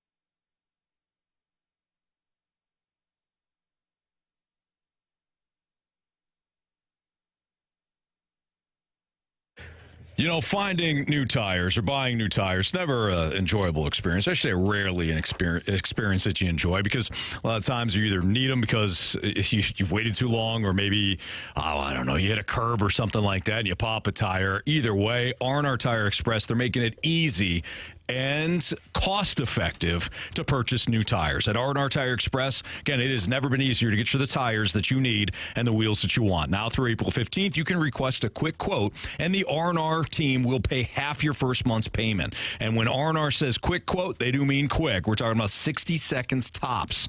Simply submit your contact info, vehicle year, make and model on rnrtires.com to secure your half-off offer today. And don't worry, requesting a quote is a no-commitment inquiry. R&R Tire Express offers flexible payment options, and everyone's approved. No credit is needed. Plus, you're going to enjoy that peace of mind coverage that includes free tire installation, free rotations, free flat repair, and more. So let the R&R Tire Express team pay half your first month on all in-stock tires and wheels when you simply request a quick quote at rnrtires.com or by calling 1-833-ROLL-NOW today. It's R&R Tire Express.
If you missed anything from today's show, you can always download the podcast, available at 101ESPN.com or your 101 ESPN mobile app, all brought to you by Dobbs Tire and Auto Centers.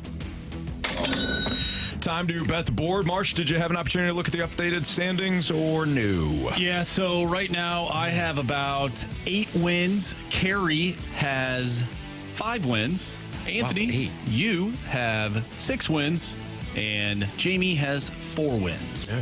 Okay, I think that's incorrect. You look like you've lost 3 or 4 in a row, Jamie. I've lost 2 in a row. So the order tonight stinks. It will be Marsh, me, Carey, and Jamie. Go ahead, Marsh. All right, so I am looking at the Arizona and San Francisco game. Jordan Montgomery, I believe, is going up. Oh, no, that is tomorrow. Tonight's Ryan Nelson versus Logan Webb. Yeah, so I'm going to go with under 8 runs scored. I like that. I'm going to go with the Winnipeg Jets against the Vancouver Canucks. Winnipeg is a home underdog. I see them closing out the season on a high note. They're 7-2-1 over the last 10. So give me Winnipeg plus 108.